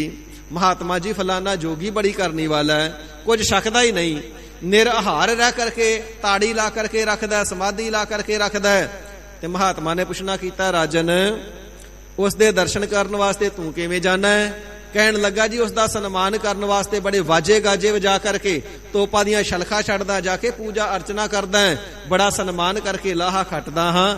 ਉਹ ਕਮਾਈ ਵਾਲਾ, ਬੰਦਗੀ ਵਾਲਾ, ਤਪੱਸਿਆ ਵਾਲਾ ਜੂ ਹੋਇਆ। ਤੇ ਮਹਾਤਮਾ ਜੀ ਮੁਸਕਰਾ ਪਏ, ਕਹਿੰਦੇ ਭੋਜਨ ਤੇ ਉਹ ਵੀ ਖਾਂਦਾ, ਪਰ ਤੈਨੂੰ ਸਮਝ ਨਹੀਂ ਆਈ। ਕੱਲ ਨੂੰ ਜਦੋਂ ਜਾਵੇਂਗਾ ਨਾ, ਸਾਨੂੰ ਨਾਲ ਲੈ ਕਰਕੇ ਜਾਵੀਂ। ਅਗਲੇ ਦਿਨ ਰਾਜਾ ਉਸ ਪੂਰਨ ਸਾਧੂ ਦੇ ਕੋਲ ਆ ਗਿਆ। ਮਹਾਤਮਾ ਜੀ ਨੇ ਪ੍ਰਮਾਤਮਾ ਜੀ ਦੇ ਪਿਆਰ ਦੀਆਂ ਗੱਲਾਂ ਸ਼ੁਰੂ ਕਰ ਦਿੱਤੀਆਂ, ਜਾਣ ਬੁੱਝ ਕੇ ਲੇਟ ਕਰ ਦਿੱਤਾ, ਉਸ ਵੇਲੇ ਤੋਂ ਖੁੰਝਾ ਦਿੱਤਾ ਜਿਸ ਵੇਲੇ ਤੇ ਉਸ ਜੋਗੀ ਦੀ ਸਮਾਧੀ ਉਥਾਨ ਹੋਣ ਵੇਲੇ ਰਾਜੇ ਨੇ ਪਹੁੰਚਣਾ ਸੀ। ਜਾਣ ਬੁੱਝ ਕਰਕੇ ਦੇਰੀ ਦੇ ਨਾਲ ਗਏ। ਮਹਾਤਮਾ ਜੀ ਕਹਿੰਦੇ ਚੱਲ ਫਿਰ ਅਸੀਂ ਵੀ ਤੇਰੇ ਨਾਲ ਹੀ ਚੱਲਦੇ ਆਂ, ਅਸੀਂ ਵੀ ਜੋਗੀ ਦੇ ਦਰਸ਼ਨ ਕਰ ਲੈਨੇ ਆ। ਤੇ ਸਾਧ ਸੰਗਤ ਜੀ ਜਦੋਂ ਜਾ ਕਰਕੇ ਦੇਖਿਆ ਤੇ ਜਾਂਦਿਆਂ ਨੂੰ ਜੋਗੀ ਮਰਿਆ ਪਿਆ। ਹੋਇਆ ਕਿ ਜਿਸ ਵੇਲੇ ਜੋਗੀ ਨੇ ਦੇਖਿਆ 6 ਮਹੀਨਿਆਂ ਬਾਅਦ ਸਮਾਧੀ ਖੋਲੀਏ, ਰਾਜਾ ਸਤਕਾਰ ਵਾਸਤੇ ਆਇਆ ਹੀ ਨਹੀਂ, ਤੋਪਾਂ ਦੀਆਂ ਸ਼ਲਖਾਂ ਦਿੱਤੀਆਂ ਹੀ ਨਹੀਂ, ਸਲਾਮੀ ਦਿੱਤੀ ਨਹੀਂ, ਸ਼ਾਹੀ ਸਨਮਾਨ ਦੇ ਨਾਲ ਕੋਈ ਗਲਾਂ ਦੇ ਵਿੱਚ ਫੁੱਲਾਂ ਦੇ ਹਾਰ ਪਾਉਣ ਵਾਲਾ ਨਹੀਂ ਪਹੁੰਚਿਆ, ਕੋਈ ਮੱਥਾ ਟੇਕਣ ਵਾਲਾ ਨਹੀਂ ਪਹੁੰਚਿਆ। ਇੰਨਾ ਜ਼ਿਆਦਾ ਧੱਕਾ ਲੱਗਾ, ਮੇਰਾ ਸਨਮਾਨ ਹੀ ਕਿਸੇ ਨੇ ਨਹੀਂ ਕੀਤਾ, ਮੇਰੀ ਪੂਜਾ ਵਾਸਤੇ ਕੋਈ ਨਹੀਂ ਆਇਆ। ਹੌਕਾ ਨਿਕਲਿਆ, ਹੌਕੇ ਦੇ ਨਾਲ ਹੀ ਜਾਨ ਨਿਕਲ ਗਈ। ਤੇ ਜਿਹੜੇ ਪੂਰਨ ਮਹਾਤਮਾ ਸਨ ਕਹਿਣ ਲੱਗੇ, ਰਾਜਾ ਤੂੰ ਦੇਖ ਲਾ, ਕਹਿੰਦਾ ਸੀ ਕੁਝ ਖਾਂਦਾ ਨਹੀਂ, ਇਹ ਮਾਣ ਦੀ ਖੁਰਾਕ ਖਾਂਦਾ ਸੀ, ਮਾਣ ਸਨਮਾਨ ਦੀ। ਇਸ ਪ੍ਰਕਾਰ ਇਸ ਨੂੰ ਖੁਰਾਕ ਲੱਗੀ ਹੋਈ ਸੀ। ਸਤਿਗੁਰੂ ਸੱਚੇ ਪਾਤਸ਼ਾਹ ਸ੍ਰੀ ਗੁਰੂ ਗ੍ਰੰਥ ਸਾਹਿਬ ਜੀ ਭਗਤ ਕਬੀਰ ਸਾਹਿਬ ਜੀ ਦੀ ਰਸਨਾ ਦੁਆਰਾ ਫਰਮਾਨ ਕਰਦੇ ਨੇ ਨਾ, ਕਬੀਰ ਮਾਇਆ ਤਜੀ ਤੋ ਕਿਆ ਭਇਆ, ਜੋ ਮਾਨ ਤਜਿਆ ਨਹੀਂ ਜਾਏ, ਮਾਨ ਮੁਨੀ ਮੁਨਵਰ ਗਲੇ, ਮਾਨ ਸਭੇ ਕਾਉ ਖਾਏ। ਇਹ ਜਿਹੜਾ ਮਾਣ ਹੰਕਾਰ ਰੂਪ ਹੋ ਕਰਕੇ ਸਭਨਾਂ ਨੂੰ ਖਾਂਦਾ ਹੈ। ਵੱਡੇ ਵੱਡੇ ਮੁਨੀ ਮੁਨਵਰ ਮਹਾਤਮਾ ਗਲ ਗਏ ਇਸ ਮਾਣ ਦੇ ਕਰਕੇ। ਆਪਣੇ ਆਪ ਨੂੰ ਨਿਰਆਹਾਰ ਕਹਿਣ ਵਾਲੇ ਵੀ ਕੋਈ ਨਾ ਕੋਈ ਖੁਰਾਕ ਖਾਂਦੇ ਨੇ, ਕੋਈ ਫਲ ਆਹਾਰੀ ਹੈ, ਕੋਈ ਦੁੱਧਾ ਧਾਰੀ ਹੈ। ਇਸੇ ਪ੍ਰਕਾਰ ਕੋਈ ਮਾਣ ਹੰਕਾਰ ਦੀ ਖੁਰਾਕ ਨੂੰ ਖਾਂਦਾ ਹੈ। ਪਰਮਾਤਮਾ ਜੀ ਐਸੇ ਨੇ ਜਿਹੜੇ ਨਿਰਾਹਾਰ ਨੇ, ਕਿਸੇ ਪ੍ਰਕਾਰ ਦੀ ਵੱਡਾ ਦਾਤਾ ਤਿਲ ਨਾ ਤਮਾਏ, ਤਿਲ ਮਾਤਰ ਵੀ ਤਮਾ ਖੁਆਇਸ਼ ਨਹੀਂ ਹੈ, ਵਡਿਆਈ ਦੀ ਭੁੱਖ ਨਹੀਂ ਹੈ ਕਿ ਕੋਈ ਤਿਸ ਦੀ ਵਡਿਆਈ ਕਰੇ। ਜਿਹੜੇ ਕਰਦੇ ਨੇ ਉਹਨਾਂ ਦਾ ਭਲਾ ਪਰਮਾਤਮਾ ਜੀ ਜ਼ਰੂਰ ਕਰ ਦਿੰਦੇ ਨੇ। ਇਸ ਪ੍ਰਕਾਰ ਉਹ ਨਿਰਆਹਾਰ ਭੁੱਖ ਪਿਆਸ ਤੋਂ ਰਹਿਤ ਹੈ। ਭੁੱਖ ਅਤੇ ਪਿਆਸ ਵਰਗੇ ਜਿਹੜੇ ਵਿਕਾਰ ਨੇ ਤਿਸ ਦੇ ਸਰੂਪ ਦੇ ਅੰਦਰ ਨਹੀਂ ਦੇਖੇ ਜਾਂਦੇ। ਹਾਰਨ ਤੋਂ ਰਹਿਤ ਹੈ, ਉਸ ਨੂੰ ਕੋਈ ਜਿੱਤ ਨਹੀਂ ਸਕਦਾ। ਇਸੇ ਪ੍ਰਕਾਰ ਹਰੀ ਅਕਾਲ ਪੁਰਖ ਜੀ ਨਿਰਭੈ ਹਨ ਅਤੇ ਨਿਰਵੈਰ ਹਨ, ਕਿਸੇ ਦੇ ਨਾਲ ਵੈਰ ਨਹੀਂ ਕਰਦੇ, ਮਨ ਦੇ ਵਿੱਚ ਕਿਸੇ ਦੇ ਪਰਥਾਏ ਦਵੈਸ਼ ਨਹੀਂ ਧਾਰਦੇ। ਮਨਮੁਖ ਬੰਦਾ ਰੱਬ ਨੂੰ ਉਲਾਂਭੇ ਦੇਣ ਲੱਗਦਾ, ਕਹਿੰਦਾ ਰੱਬਾ ਲੋੜਾ ਹੀ ਮਾਰਿਆ, ਰੱਬ ਨੇ ਤੇ ਜ਼ੁਲਮ ਹੀ ਕਰ ਦਿੱਤਾ ਹੈ। ਕਿਸੇ ਦੀ ਮੌਤ ਹੋ ਜਾਵੇ ਨਾ, ਕਹਿੰਦੇ ਵੱਡਾ ਭਾਰੀ ਜ਼ੁਲਮ ਕੀਤਾ ਰੱਬ ਨੇ। ਭਾਈ ਰੱਬ ਕਿਸੇ ਦਾ ਵੈਰੀ ਥੋੜਾ ਹੈ, ਰੱਬ ਤਾਂ ਨਿਰਵੈਰ ਹੈ, ਰੱਬ ਤਾਂ ਬਖਸ਼ਿੰਦ ਹੈ, ਸਭਨਾਂ ਦੇ ਗੁਨਾਹਾਂ ਨੂੰ ਬਖਸ਼ਿਸ਼ ਕਰਨੇ ਵਾਲਾ ਹੈ। ਜੇ ਕੋਈ ਦੁੱਖ ਸੁੱਖ ਮਿਲਿਆ ਉਹ ਆਪਣੇ ਪੂਰਬਲੇ ਜਨਮਾਂ ਦੇ ਕਰਮਾਂ ਦਾ ਹੈ। ਪਰਮਾਤਮਾ ਜੀ ਨੂੰ ਦੋਸ਼ ਦੇ ਕਰਕੇ ਹੋਰ ਪਾਪੀ ਨਹੀਂ ਬਣਨਾ ਚਾਹੀਦਾ। ਗੁਰੂ ਪਾਤਸ਼ਾਹ ਜੀ ਫਰਮਾਨ ਕਰਨਾ ਕਰਦੇ, ਨਿਰਆਹਾਰ ਹੈ, ਨਿਰਵੈਰ ਹੈ ਤੇ ਸੁੱਖਾਂ ਦਾ ਦਾਤਾ ਹੈ। ਸਾਰੇ ਸੁੱਖ ਤਿਸ ਤੋਂ ਪ੍ਰਾਪਤ ਹੁੰਦੇ ਨੇ। ਸਭ ਸੁੱਖ ਦਾਤਾ ਰਾਮ ਹੈ, ਦੂਸਰ ਨਾ ਹਿਨ ਕੋਏ। ਤੇ ਇਸ ਵਾਹਿਗੁਰੂ ਜੀ ਤੋਂ ਬਿਨਾ ਜੀਵਾਂ ਨੂੰ ਸੁੱਖ ਪ੍ਰਦਾਨ ਕਰਨੇ ਵਾਲਾ, ਸੁੱਖਾਂ ਦਾ ਦਾਤਾ ਵੀ ਹੋਰ ਕੋਈ ਨਹੀਂ ਹੈ। ਤਾ ਕੀ ਕੀਮਤ ਕਿਨੈ ਨਾ ਪਾਈ। ਐਸੇ ਨਿਰਾਹਾਰ ਨਿਰਵੈਰ ਅਤੇ ਸੁੱਖਾਂ ਦੇ ਦਾਤੇ ਪਰਮਾਤਮਾ ਜੀ ਦੀ ਜਿਹੜੀ ਕੀਮਤ ਹੈ ਉਹ ਕਿਸੇ ਦੇ ਪਾਸੋਂ ਵੀ ਪਾਈ ਨਹੀਂ ਜਾ ਸਕਦੀ। ਪਰਮਾਤਮਾ ਜੀ ਦੀ ਕੀਮਤ ਤਾਂ ਕੀ ਪਾਉਣੀ ਹੈ, ਉਸ ਦੇ ਇੱਕ ਗੁਣ ਦੀ ਕੀਮਤ ਵੀ ਕਿਸੇ ਦੇ ਵੀ ਪਾਸੋਂ ਪਾਈ ਨਹੀਂ ਜਾਂਦੀ ਹੈ। ਅਨੇਕ ਭਗਤ ਬੰਧਨ ਨਿਤ ਕਰ ਹੈ। ਅਨੇਕਾਂ ਹੀ ਭਗਤ, ਬੇਅੰਤ ਭਗਤ। ਸਤਿਗੁਰੂ ਸੱਚੇ ਪਾਤਸ਼ਾਹ ਜੀ ਫਰਮਾਨ ਕਰਨਾ ਕਰਦੇ ਨੇ ਨਾ, ਅਸੰਖ ਜਪ ਅਸੰਖ ਭਾਉ, ਅਸੰਖ ਪੂਜਾ ਅਸੰਖ ਤਪ ਤਾਉ। ਇਸ ਪ੍ਰਕਾਰ ਅਸੰਖਾਂ ਹੀ ਭਗਤ ਜਨ ਪ੍ਰੇਮ ਦੇ ਨਾਲ ਆਰਾਧਨ ਵਾਲੇ, ਅਸੰਖਾਂ ਜਪਣ ਵਾਲੇ, ਅਸੰਖਾਂ ਤਪ ਕਰਨ ਵਾਲੇ, ਅਸੰਖਾਂ ਪ੍ਰੇਮਾ ਭਗਤੀ ਕਰਨ ਵਾਲੇ ਨੇ। ਸਾਰੇ ਤਿਸ ਦੇ ਚਰਨਾਂ ਤੇ ਤਿਸ ਦੇ ਦਰ ਤੇ ਨਿਤਾ ਪ੍ਰਤੀ ਡੰਡੌਤ ਬੰਦਨਾ ਕਰਹੇ ਕਰਦੇ ਹਨ। ਜਿਸ ਵਾਹਿਗੁਰੂ ਜੀ ਦੇ ਪਰਥਾਏ ਹਜ਼ੂਰ ਫਰਮਾਉਂਦੇ ਹਨ, ਬੰਦਨਾ ਹਰ ਬੰਦਨਾ।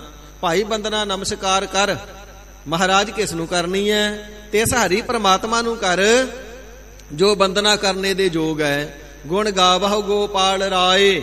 ਤੇ ਤਿਸ ਪ੍ਰਕਾਸ਼ ਸਰੂਪ ਸ੍ਰਿਸ਼ਟੀ ਦੇ ਪ੍ਰਤਪਾਲਣਾ ਕਰਨੇ ਵਾਲੇ ਵਾਹਿਗੁਰੂ ਦੇ ਗੁਣਾਂ ਨੂੰ ਗਾਇਨ ਕਰਨਾ ਕਰ।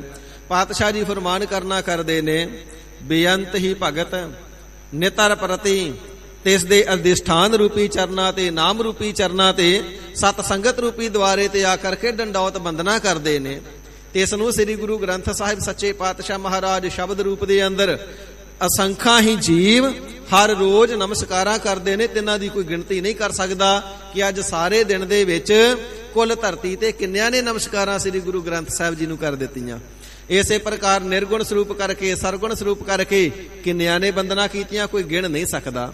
ਐਸਾ ਪ੍ਰਮਾਤਮਾ ਹਰੀ ਅਕਾਲ ਪੁਰਖ ਵਾਹਿਗੁਰੂ ਹੈ। ਬੰਦਗੀ ਕਰਨੇ ਵਾਲੇ ਭਗਤ ਜਨ, ਗੁਣੀ ਜਨ, ਗਿਆਨੀ ਜਨ, ਸੰਤ ਜਨ, ਧਰਮਾਤਮਾ ਜਨ, ਵਲੀ, ਨਬੀ, ਪੈਗੰਬਰ, ਅਵਤਾਰ ਸਾਰੇ ਭਗਤ ਹੋ ਕਰਕੇ ਤਿਸ ਦੇ ਚਰਨਾਂ ਤੇ ਡੰਡੌਤ ਬੰਦਨਾ ਕਰਦੇ ਹਨ।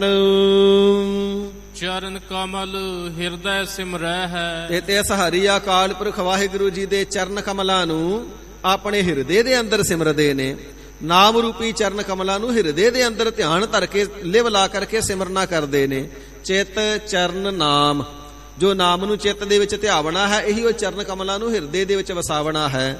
ਸੋ ਐਸਾ ਹਰੀ ਅਕਾਲ ਪੁਰਖ ਵਾਹਿਗੁਰੂ ਹੈ। ਨਾਮ ਸਭਨਾ ਦਾ ਪ੍ਰਤਪਾਲਕ ਹੋਣੇ ਦੇ ਕਾਰਨ, ਸਭਨਾ ਦਾ ਉਦਾਹਰਣ ਹੋਣੇ ਦੇ ਕਾਰਨ ਸਾਰੇ ਭਗਤ ਜਨ ਹਿਰਦੇ ਦੇ ਵਿੱਚ ਵਸਾ ਕਰਕੇ ਸਿਮਰਦੇ ਹਨ ਜੀ। ਸਦ ਬਲਹਾਰੀ ਸਤਿਗੁਰ ਆਪਣੇ, ਅਸੀਂ ਐਸੇ ਆਪਣੇ ਸਤਿਗੁਰੂ ਨਾਨਕ ਦੇਵ ਸੱਚੇ ਪਾਤਸ਼ਾਹ ਮਹਾਰਾਜ ਜੀ ਤੋਂ, ਗੁਰੂ ਰਾਮਦਾਸ ਸੱਚੇ ਪਾਤਸ਼ਾਹ ਮਹਾਰਾਜ ਪਰਮ ਕਿਰਪਾਲੂ ਜੀ ਤੋਂ ਸਦਾ ਸਦਾ ਸੈਂਕੜੇ ਵਾਰ ਹਰ ਰੋਜ਼ ਕੁਰਬਾਨ ਬਲਿਹਾਰੇ ਜਾਂਦੇ ਹਾਂ। ਨਾਨਕ ਜਿਸ ਪ੍ਰਸਾਦ ਐਸਾ ਪ੍ਰਭ ਜਪਨੇ, ਹੇ ਭਾਈ, ਜਿਸ ਪੂਰੇ ਸਤਿਗੁਰੂ ਜੀ ਦੀ ਕਿਰਪਾ ਦੇ ਨਾਲ ਐਸੇ ਹਰੀ ਪ੍ਰਭੂ ਜੀ ਨੂੰ ਜਪਦੇ ਆ, ਜਿਹੜਾ ਪ੍ਰਭੂ ਨਿਰਾਹਾਰ ਹੈ, ਨਿਰਵੈਰ ਹੈ, ਸੁੱਖਾਂ ਦਾ ਦਾਤਾ ਹੈ। ਸਤਿਗੁਰੂ ਅਰਜਨ ਦੇਵ ਸੱਚੇ ਪਾਤਸ਼ਾਹ ਮਹਾਰਾਜ ਜੀ ਫਰਮਾਨ ਕਰਨਾ ਕਰਦੇ ਨੇ, ਭਾਈ ਸਿੱਖੋ, ਆਪਣੇ ਸਤਿਗੁਰੂ ਜੀ ਤੋਂ ਸਦਾ ਹੀ ਕੁਰਬਾਨ ਬਲਿਹਾਰ ਜਾਣਾ ਕਰੀਏ। ਜਿਸ ਦੀ ਦਇਆ ਦ੍ਰਿਸ਼ਟੀ ਦੇ ਨਾਲ, ਜਿਸ ਦੇ ਗੁਰਮੰਤਰ ਦੇ ਨਾਲ, ਜਿਸ ਦੇ ਮੂਲ ਮੰਤਰ ਦੇ ਨਾਲ, ਜਿਸ ਸਤਿਗੁਰੂ ਜੀ ਦੇ ਬਖਸ਼ੇ ਹੋਏ ਨਾਮ ਬਾਣੀ ਦੇ ਨਿਤਨੇਮ ਦੇ ਨਾਲ ਹਰ ਰੋਜ਼ ਪ੍ਰਮਾਤਮਾ ਜੀ ਦੇ ਨਾਮ ਨੂੰ ਧਿਆਈਦਾ ਹੈ, ਐਸੇ ਸਤਿਗੁਰੂ ਜੀ ਤੋਂ ਕੁਰਬਾਨ ਬਲਿਹਾਰ ਜਾਣਾ ਕਰੀਏ।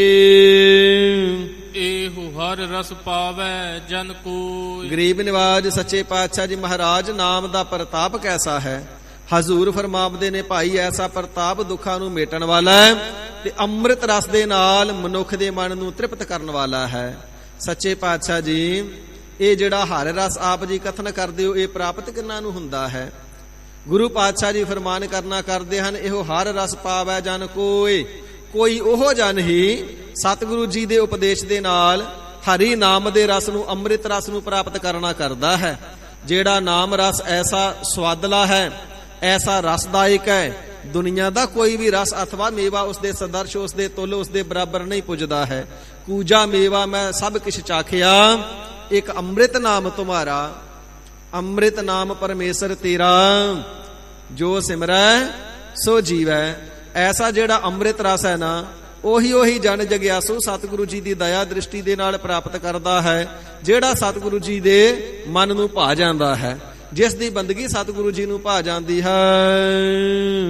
ਅੰਮ੍ਰਿਤ ਪੀਵੈ ਅਮਰ ਸੋ ਹੋਇ, ਫਿਰ ਅੰਮ੍ਰਿਤ ਰਸ ਨੂੰ ਪੀ ਕਰਕੇ, ਸਿਮਰ ਸਿਮਰ ਕਰਕੇ ਪੀਂਦਾ ਹੈ, ਜਪ ਜਪ ਕਰਕੇ ਪੀਂਦਾ ਹੈ, ਕੰਨਾਂ ਰੂਪੀ ਡੂਨਿਆਂ ਦੇ ਨਾਲ ਸਰਵਣ ਕਰਨੇ ਰੂਪੀ ਅੰਮ੍ਰਿਤ ਨੂੰ ਪੀਂਦਾ ਹੈ, ਨੇਤਰਾਂ ਦੇ ਨਾਲ ਸਤਿਗੁਰੂ ਜੀ ਦੇ ਦਰਸ਼ਨਾਂ ਰੂਪੀ ਅੰਮ੍ਰਿਤ ਨੂੰ ਪੀਂਦਾ ਹੈ, ਰਸਨਾ ਦੇ ਨਾਲ ਜਪਣ ਰੂਪੀ ਅੰਮ੍ਰਿਤ ਨੂੰ ਪੀਵਣਾ ਕਰਦਾ ਹੈ। ਅਮਰ ਸੋ ਹੋਏ, ਉਹ ਪ੍ਰਾਣੀ ਅਮਰ ਹੋ ਜਾਂਦਾ ਹੈ, ਮਰਨ ਤੋਂ ਰਹਿਤ ਹੋ ਜਾਂਦਾ ਹੈ। ਭਾਵ ਬਹੁੜੋ ਜਨਮਾਂ ਦੇ ਵਿੱਚ ਆ ਕਰਕੇ ਬਾਰ-ਬਾਰ ਤਿਸ ਦਾ ਮਰਨਾ ਨਹੀਂ ਹੁੰਦਾ ਹੈ। ਜੰਮਣ ਮਰਨ ਤੋਂ ਸਦੀਵ ਕਾਲ ਵਾਸਤੇ ਰਹਿਤ ਹੋ ਜਾਂਦਾ, ਅਮਰ ਪਦਵੀ ਨੂੰ ਪਾ ਕਰਕੇ। ਉਸ ਪੁਰਖ ਕਾ ਨਾਹੀ ਕਦੇ ਵਿਨਾਸ਼, ਐਸਾ ਹੈ ਪਰਮਾਤਮਾ ਜੀ ਦਾ ਨਾਮ, ਜਿਸ ਨੇ ਉਸ ਨਾਮ ਦੇ ਅੰਮ੍ਰਿਤ ਰਸ ਨੂੰ ਪ੍ਰਾਪਤ ਕਰ ਲਿਆ ਨਾ, ਉਸ ਪੁਰਖ ਦਾ, ਨਾਮ ਦੇ ਰਸੀਏ ਦਾ ਬਹੁੜੋ ਕਦੇ ਵਿਨਾਸ਼ ਨਹੀਂ ਹੁੰਦਾ। ਉਹ ਜਨਮ ਲੈ ਕਰਕੇ ਆਉਂਦਾ ਨਹੀਂ ਤੇ ਨਾਸ਼ ਹੋ ਕਰਕੇ ਜਾਂਦਾ ਨਹੀਂ ਹੈ। ਜਾ ਕੈ ਮਨ ਪ੍ਰਗਟੇ ਗੁਣਤਾਸ, ਜਿਸ ਗੁਰੂ ਕੇ ਪਿਆਰੇ ਦੇ ਮਾਨੇ ਨੰਨੇ ਨੂੰ ਸਿਹਾਰੀ ਹੈ, ਮਨ ਦੇ ਵਿੱਚ ਅਥਵਾ ਮਨ ਦੇ ਅੰਦਰ, ਜਿਸ ਦੇ ਮਨ ਦੇ ਅੰਦਰ ਗੁਣਤਾਸ, ਸ਼ੁਭ ਗੁਣਾ ਦਾ ਤਾਸ ਖਜ਼ਾਨਾ, ਗੁਣਾ ਦਾ ਸਾਗਰ ਪ੍ਰਮਾਤਮਾ ਜੀ ਹੀ ਨਾਮ ਰੂਪ ਹੋ ਕਰਕੇ ਪ੍ਰਗਟ ਹੋ ਆਇਆ ਹੈ, ਅਥਵਾ ਸਰੂਪ ਰੂਪ ਦੀ ਅਭੇਦਤਾ ਦਿੱਤੀ ਹੈ, ਸਰੂਪ ਰੂਪ ਆਤਮ ਰੂਪ ਹੋ ਕਰਕੇ ਪ੍ਰਗਟ ਹੋ ਆਇਆ ਹੈ। ਐਸੀ ਤਿਸ ਨੂੰ ਵਡਿਆਈ ਮਿਲਦੀ ਹੈ। ਆਠ ਪਹਿਰ ਹਰ ਕਾ ਨਾਮ ਲੈ, ਸੱਚੇ ਪਾਤਸ਼ਾਹ ਫਿਰ ਤਿਸ ਦੇ ਹਿਰਦੇ ਦੀ ਭਾਵਨਾ ਕਿਵੇਂ ਹੁੰਦੀ ਹੈ ਕਿ ਉਸ ਦਾ ਮਨ ਡੋਲਦਾ ਨਹੀਂ, ਦੁਨੀਆ ਦੇ ਪਦਾਰਥਾਂ ਅਥਵਾ ਵਿਕਾਰਾਂ ਵੱਲ ਤੇ ਨਹੀਂ ਜਾਂਦਾ ਹੋਵੇਗਾ ਜਾਂ ਜਾਂਦਾ ਹੈ। ਪਾਤਸ਼ਾਹ ਜੀ ਫਰਮਾਨ ਕਰਨਾ ਕਰਦੇ ਨੇ, ਭਾਈ ਉਹ ਤੇ 8 ਪਹਿਰ, 8 ਪਹਿਰ 24 ਘੰਟੇ ਹਰ ਵੇਲੇ ਹਰ ਕਾ ਨਾਮ ਲੈ, ਲੱਲੇ ਲਾ ਈੜੀ ਸਿਹਾਰੀ ਪਾਠ ਲੈ ਹੈ ਸਾਧ ਸੰਗਤ ਜੀ। ਸੋ ਇਸ ਪ੍ਰਕਾਰ ਈੜੀ ਨੂੰ ਸਿਹਾਰੀ ਲੈ, ਈੜੀ ਸਿਹਾਰੀ ਨਿਸ਼ਚੇ ਦੀ ਵਾਚਕ ਹੈ, ਨਿਸ਼ਚੇ ਦੇ ਸਹਿਤ ਜਾਣ ਲੈਣਾ ਕਰੋ। ਉਹ 8 ਪਹਿਰ ਹਰੀ ਵਾਹਿਗੁਰੂ ਜੀ ਦੀ ਬੰਦਗੀ ਹੀ ਕਰਦਾ ਹੈ। 8 ਪਹਿਰ ਇੱਕ ਤੈ ਲਿਵੈ, ਮੰਨੇ ਨ ਹੁਕਮ ਅਪਾਰ, ਇੱਕ ਹਰੀ ਪਰਮਾਤਮਾ ਜੀ ਦੇ ਨਾਮ ਦੇ ਵਿੱਚ ਹੀ ਲਿਵ ਜੋੜ ਕਰਕੇ ਸਦਾ ਰੱਖਦਾ ਹੈ। ਸੱਚ ਉਪਦੇਸ਼ ਸੇਵਕ ਕਾ ਉਦੇਸ਼, ਉਸ ਦੀ ਸੇਵਾ ਕਰਨ ਵਾਲਾ ਕੋਈ ਸੇਵਾਦਾਰ ਸੇਵਾ ਕਰਦਾ ਹੋਵੇ ਤੇ ਇਸ ਨੂੰ ਵੀ ਸੱਚ ਸਰੂਪ ਦੀ ਪ੍ਰਾਪਤੀ ਦਾ ਉਪਦੇਸ਼ ਹੀ ਮੁਖ ਦੇ ਵਿੱਚੋਂ ਉਚਾਰਨ ਕਰਕੇ ਦੇ, ਉਹ ਦੇਣਾ ਕਰਦਾ ਹੈ ਨਾਮ ਦਾ ਰਸੀਆ। ਕੋਈ ਇਸੇ ਪ੍ਰਕਾਰ ਸੇਵਾਦਾਰ ਹੋ ਕਰਕੇ ਕੋਲ ਆ ਜਾਵੇ, ਸੇਵਾ ਦੀ ਭਾਵਨਾ ਕਰਕੇ ਆ ਜਾਵੇ, ਸਾਧ ਸੰਗਤ ਦਾ ਸੇਵਕ ਹੋ ਜਾਵੇ, ਤੇ ਇਸ ਨੂੰ ਵੀ ਹਰੀ ਪਰਮਾਤਮਾ ਸੱਚ ਸਰੂਪ ਦੀ ਪ੍ਰਾਪਤੀ ਦਾ ਉਪਦੇਸ਼ ਗੁਰਬਾਣੀ ਦੁਆਰਾ ਕਥਨ ਕਰਕੇ, ਵਖਿਆਨ ਕਰਕੇ, ਕੀਰਤਨ ਰੂਪ ਦੇ ਵਿੱਚ ਗਾਇਨ ਕਰਕੇ ਦੇਣਾ ਕਰਦਾ ਹੈ। ਮੋਹ ਮਾਇਆ ਕੈ ਸੰਗ ਨਾ ਲੇਪ। ਮਹਾਰਾਜ ਕੀ ਉਹ ਮਾਇਆ ਤੋਂ ਰਹਿਤ ਹੋ ਜਾਂਦਾ ਹੈ ਜਾਂ ਮਾਇਆ ਦੇ ਸੁੱਖਾਂ ਨੂੰ ਵੀ ਮਾਣਦਾ ਹੈ। ਪਾਤਸ਼ਾਹ ਜੀ ਫਰਮਾਨ ਕਰਨਾ ਕਰਦੇ ਨੇ, ਭਾਈ ਮਾਇਆ ਦੇ ਸੁੱਖਾਂ ਨੂੰ ਮਾਣਦਾ ਹੋਇਆ ਵੀ ਮਾਇਆ ਦੇ ਮੋਹ ਤੋਂ ਨਿਰਲੇਪ ਹੋ ਜਾਂਦਾ ਹੈ। ਦੁਨੀਆ ਦੇ ਵਿੱਚ ਦੇਖੇ ਜਾਂਦੇ ਨੇ ਜੀ ਮਾਇਆ ਨੂੰ ਹੱਥ ਨਹੀਂ ਲਾਉਂਦੇ। ਭਾਈ ਜਿਹੜਾ ਭੋਜਨ ਛਕਿਆ ਉਹ ਵੀ ਮਾਇਆ ਨਾਲ ਹੀ ਆਇਆ ਹੈ। ਜਿਹੜੇ ਸਰੀਰ ਤੇ ਬਸਤਰ ਪਹਿਨੇ ਨੇ ਉਹ ਮਾਇਆ ਤੋਂ ਬਿਨਾਂ ਨਹੀਂ ਆਏ। ਮਾਇਆ ਖਰਚ ਕੇ ਪ੍ਰਾਪਤ ਕੀਤੇ ਹੋਏ ਪਦਾਰਥਾਂ ਨੂੰ ਤੇ ਭੋਗਣਾ ਖਾਣਾ, ਤੇ ਮਾਇਆ ਨੂੰ ਕਹਿਣਾ ਜੀ ਅਸੀਂ ਹੱਥ ਨਹੀਂ ਲਾਉਂਦੇ। ਤੇ ਜਿਹੜਾ ਆਪ ਹੱਥ ਨਹੀਂ ਲਾਉਂਦਾ, ਕਿੰਨੇ ਸਾਰੇ ਚੇਲੇ ਰੱਖੇ ਹੁੰਦੇ ਨੇ, ਮਾਇਆ ਆਉਂਦਿਆਂ ਸਾਰ ਚੇਲੇ ਉਸੇ ਵੇਲੇ ਚੁੱਕ ਕੇ ਸਾਂਭ ਲੈਂਦੇ ਨੇ। ਸਤਿਗੁਰੂ ਸੱਚੇ ਪਾਤਸ਼ਾਹ ਜੀ ਫਰਮਾਨ ਕਰਦੇ ਨੇ, ਐਸੇ ਵਿਖਾਵੇ ਮਾਤਰ ਨਹੀਂ, ਪਖੰਡ ਪੂਰਵਕ ਨਹੀਂ, ਉਹ ਮਾਇਆ ਦੇ ਵਿੱਚ ਰਹਿੰਦੇ ਵੀ ਨੇ। ਮਾਇਆ ਦੁਆਰਾ ਪ੍ਰਾਪਤ ਹੋਣ ਵਾਲੇ ਪਦਾਰਥਾਂ ਨੂੰ ਖਾਂਦੇ ਪੀਂਦੇ ਵਰਤਦੇ ਵਰਤਾਉਂਦੇ ਵੀ ਨੇ, ਤੇ ਮਾਇਆ ਦੇ ਅੰਦਰ ਰਹਿ ਕਰਕੇ ਮਾਇਆ ਦੇ ਮੋਹ ਤੋਂ ਸਦਾ ਅਲੇਪ ਰਹਿੰਦੇ ਨੇ। ਮੋਹ ਮਾਇਆ ਕੈ ਸੰਗ ਨਾ ਲੇਪ, ਤਿੰਨਾਂ ਦੇ ਮਾਤਰ ਨੂੰ ਲੇਸ਼ ਮਾਤਰ ਵੀ ਲਿਪਾਏ ਮਾਨਗੀ ਮਾਇਆ ਦੇ ਮੋਹ ਦੀ ਨਹੀਂ ਹੁੰਦੀ ਹੈ। ਮਨ ਮਹਿ ਰਾਖੈ ਹਰ ਹਰ ਏਕ। ਸੱਚੇ ਪਾਤਸ਼ਾਹ ਉਹਨਾਂ ਦੇ ਮਨ ਤੇ ਮਾਇਆ ਦਾ ਪ੍ਰਭਾਵ ਕਿਉਂ ਨਹੀਂ ਪੈਂਦਾ? ਹਜ਼ੂਰ ਫਰਮਾਉਂਦੇ ਨੇ, ਕਿਉਂਕਿ ਉਹਨਾਂ ਨੇ ਆਪਣੇ ਮਨ ਦੇ ਅੰਦਰ ਹਰ ਹਰ ਇੱਕ ਪਰਮੇਸ਼ਰ ਜੀ ਦੇ ਨਾਮ ਨੂੰ ਰੱਖਿਆ। ਹਰ ਵੇਲੇ ਇੱਕ ਹਰੀ ਪਰਮੇਸ਼ਰ ਜੀ ਦੇ ਨਾਮ ਨੂੰ ਹੀ ਮਨ ਦੇ ਅੰਦਰ ਧਾਰਨ ਕਰਕੇ ਰੱਖਦੇ ਨੇ। ਹਿਰਦੇ ਦੇ ਅੰਦਰ ਸਦਾ ਵਾਹਿਗੁਰੂ ਜੀ ਦੇ ਨਾਮ ਦੀ ਉਹ ਆਰਾਧਨਾ ਕਰਦੇ ਹੀ ਰਹਿੰਦੇ ਨੇ। ਹਿਰਦੇ ਦੇ ਵਿੱਚੋਂ ਕਦੇ ਨਾਮ ਨੂੰ ਵਿਸਾਰਦੇ ਹੀ ਨਹੀਂ। ਆਪਣੇ ਮਨ ਦੇ ਅੰਦਰ ਸੁਰਤ ਜੋੜ ਕਰਕੇ ਕਰਤੇ ਦੇ ਨਾਲ ਜੁੜੇ ਰਹਿੰਦੇ ਨੇ। ਇਸ ਕਰਕੇ ਮਾਇਆ ਦਾ ਪ੍ਰਭਾਵ ਨਹੀਂ ਪੈਂਦਾ ਹੈ। ਸਾਧ ਸੰਗਤ ਜੀ, ਕੋਰਾ ਬਸਤਰ ਹੋਵੇ, ਰੰਗ ਦਈਏ ਤੇ ਰੰਗਿਆ ਜਾਵੇਗਾ, ਪਰ ਜਿਹੜਾ ਪਹਿਲਾਂ ਹੀ ਅਤ ਗੂੜਾ ਰੰਗ ਹੋਵੇ ਉਸ ਦੇ ਉੱਪਰ ਫਿੱਕਾ ਰੰਗ ਚੜਾਉਣ ਦਾ ਯਤਨ ਕਰੀਏ ਤੇ ਗੂੜੇ ਤੇ ਫਿੱਕਾ ਨਹੀਂ ਚੜਦਾ। ਪੱਕੇ ਰੰਗ ਦੇ ਉੱਪਰ ਕੱਚਾ ਰੰਗ ਨਹੀਂ ਚੜਦਾ। ਜਿਹੜਾ ਕੱਪੜਾ ਪੱਕੇ ਰੰਗ ਮਜੀਠੇ ਰੰਗ ਦੇ ਵਿੱਚ ਰੰਗਿਆ ਹੋਵੇ ਨਾ, ਕੁਸੁੰਬੇ ਦਾ ਰੰਗ ਕਿੱਥੇ ਰੰਗ ਦੇਵੇਗਾ ਉਸ ਨੂੰ। ਇਸੇ ਪ੍ਰਕਾਰ ਜਿਨ੍ਹਾਂ ਦੇ ਮਨ ਹਰੀ ਪਰਮਾਤਮਾ ਵਾਹਿਗੁਰੂ ਜੀ ਦੇ ਪ੍ਰੇਮ ਰੰਗ ਪੱਕੇ ਰੰਗ ਦੇ ਵਿੱਚ ਮਜੀਠ ਰੰਗ ਦੇ ਵਿੱਚ ਰੰਗੇ ਹੋਏ ਨੇ, ਮਾਇਆ ਦਾ ਕੁਸੁੰਬਾ ਰੰਗ ਉਸ ਹਿਰਦੇ ਤੇ ਕਿੱਥੇ ਚੜ ਸਕਦਾ ਹੈ? ਕਿੱਥੇ ਅਸਰ ਕਰਦਾ ਹੈ? ਭਾਵ ਨਹੀਂ ਕਰਦਾ ਹੈ। ਪਾਤਸ਼ਾਹ ਜੀ ਫਰਮਾਨ ਕਰਨਾ ਕਰਦੇ ਨੇ, ਐਸੀ ਹਰੀ ਪਰਮਾਤਮਾ ਵਾਹਿਗੁਰੂ ਜੀ ਦੇ ਨਾਮ ਦੀ ਪਾਹ ਚੜੀ ਹੋਈ ਹੈ ਤਿੰਨਾਂ ਨੂੰ, ਮਾਇਆ ਦਾ ਰੰਗ ਉੱਥੇ ਟਿਕਦਾ ਹੀ ਨਹੀਂ, ਉੱਥੇ ਚੜਦਾ ਹੀ ਨਹੀਂ ਹੈ। ਅੰਧਕਾਰ ਦੀਪਕ ਪ੍ਰਗਾਸੇ। ਭਾਈ ਜਿਵੇਂ ਹਨੇਰੇ ਦੇ ਵਿੱਚ ਦੀਵਾ ਜਗਾ ਦਿੱਤਾ ਜਾਵੇ, ਹਨੇਰੇ ਦਾ ਅਭਾਵ ਹੋ ਜਾਂਦਾ ਹੈ, ਚਾਨਣ ਪ੍ਰਕਾਸ਼ ਹੋ ਜਾਂਦਾ ਹੈ। ਨਾਨਕ ਭਰਮ ਮੋਹ ਦੁਖ ਤਹਿ ਤੇ ਨਾਸੇ। ਪੂਰੇ ਸਤਿਗੁਰੂ ਜੀ ਦੇ ਆਪਣੇ ਉਪਦੇਸ਼ ਦੇ ਦੁਆਰਾ ਉਹਨਾਂ ਦੇ ਹਿਰਦੇ ਦੇ ਅੰਦਰ ਐਸਾ ਨਾਮ ਦਾ ਗਿਆਨ ਰੂਪੀ ਸ਼ਮਾਦਾਨ ਜਗਾ ਦਿੱਤਾ ਹੈ। ਹਿਰਦੇ ਦੇ ਅੰਦਰ ਪ੍ਰਕਾਸ਼ ਹੀ ਪ੍ਰਕਾਸ਼, ਕਰੋੜਾਂ ਸੂਰਜਾਂ ਤੋਂ ਬਹੁਤਾ ਚਾਨਣ ਕਰ ਦਿੱਤਾ ਹੈ। ਨਾਨਕ ਭਰਮ ਮੋਹ ਦੁਖ ਤਹਿ ਤੇ ਨਾਸੇ। ਹਜ਼ੂਰ ਫਰਮਾਉਂਦੇ ਨੇ, ਇਸ ਪ੍ਰਕਾਰ 5 ਪ੍ਰਕਾਰ ਦੇ ਪਏ ਹੋਏ ਭਰਮ, ਮਾਇਆ ਅਤੇ ਸੰਬੰਧੀਆਂ ਦਾ ਮੋਹ, ਜੰਮਣ ਮਰਨ ਦੇ ਜਿਤਨੇ ਵੀ ਦੁੱਖ ਕਹੇ ਜਾਂਦੇ ਨੇ, ਤਹਿ ਤੇ ਤਿੰਨਾਂ ਦੇ ਜੀਵਨ ਚੋਂ ਨਾਸੀ ਗਏ ਨੇ, ਤਿੰਨਾਂ ਦੇ ਹਿਰਦੇ ਵਿੱਚੋਂ ਨਾਸੀ ਗਏ ਨੇ।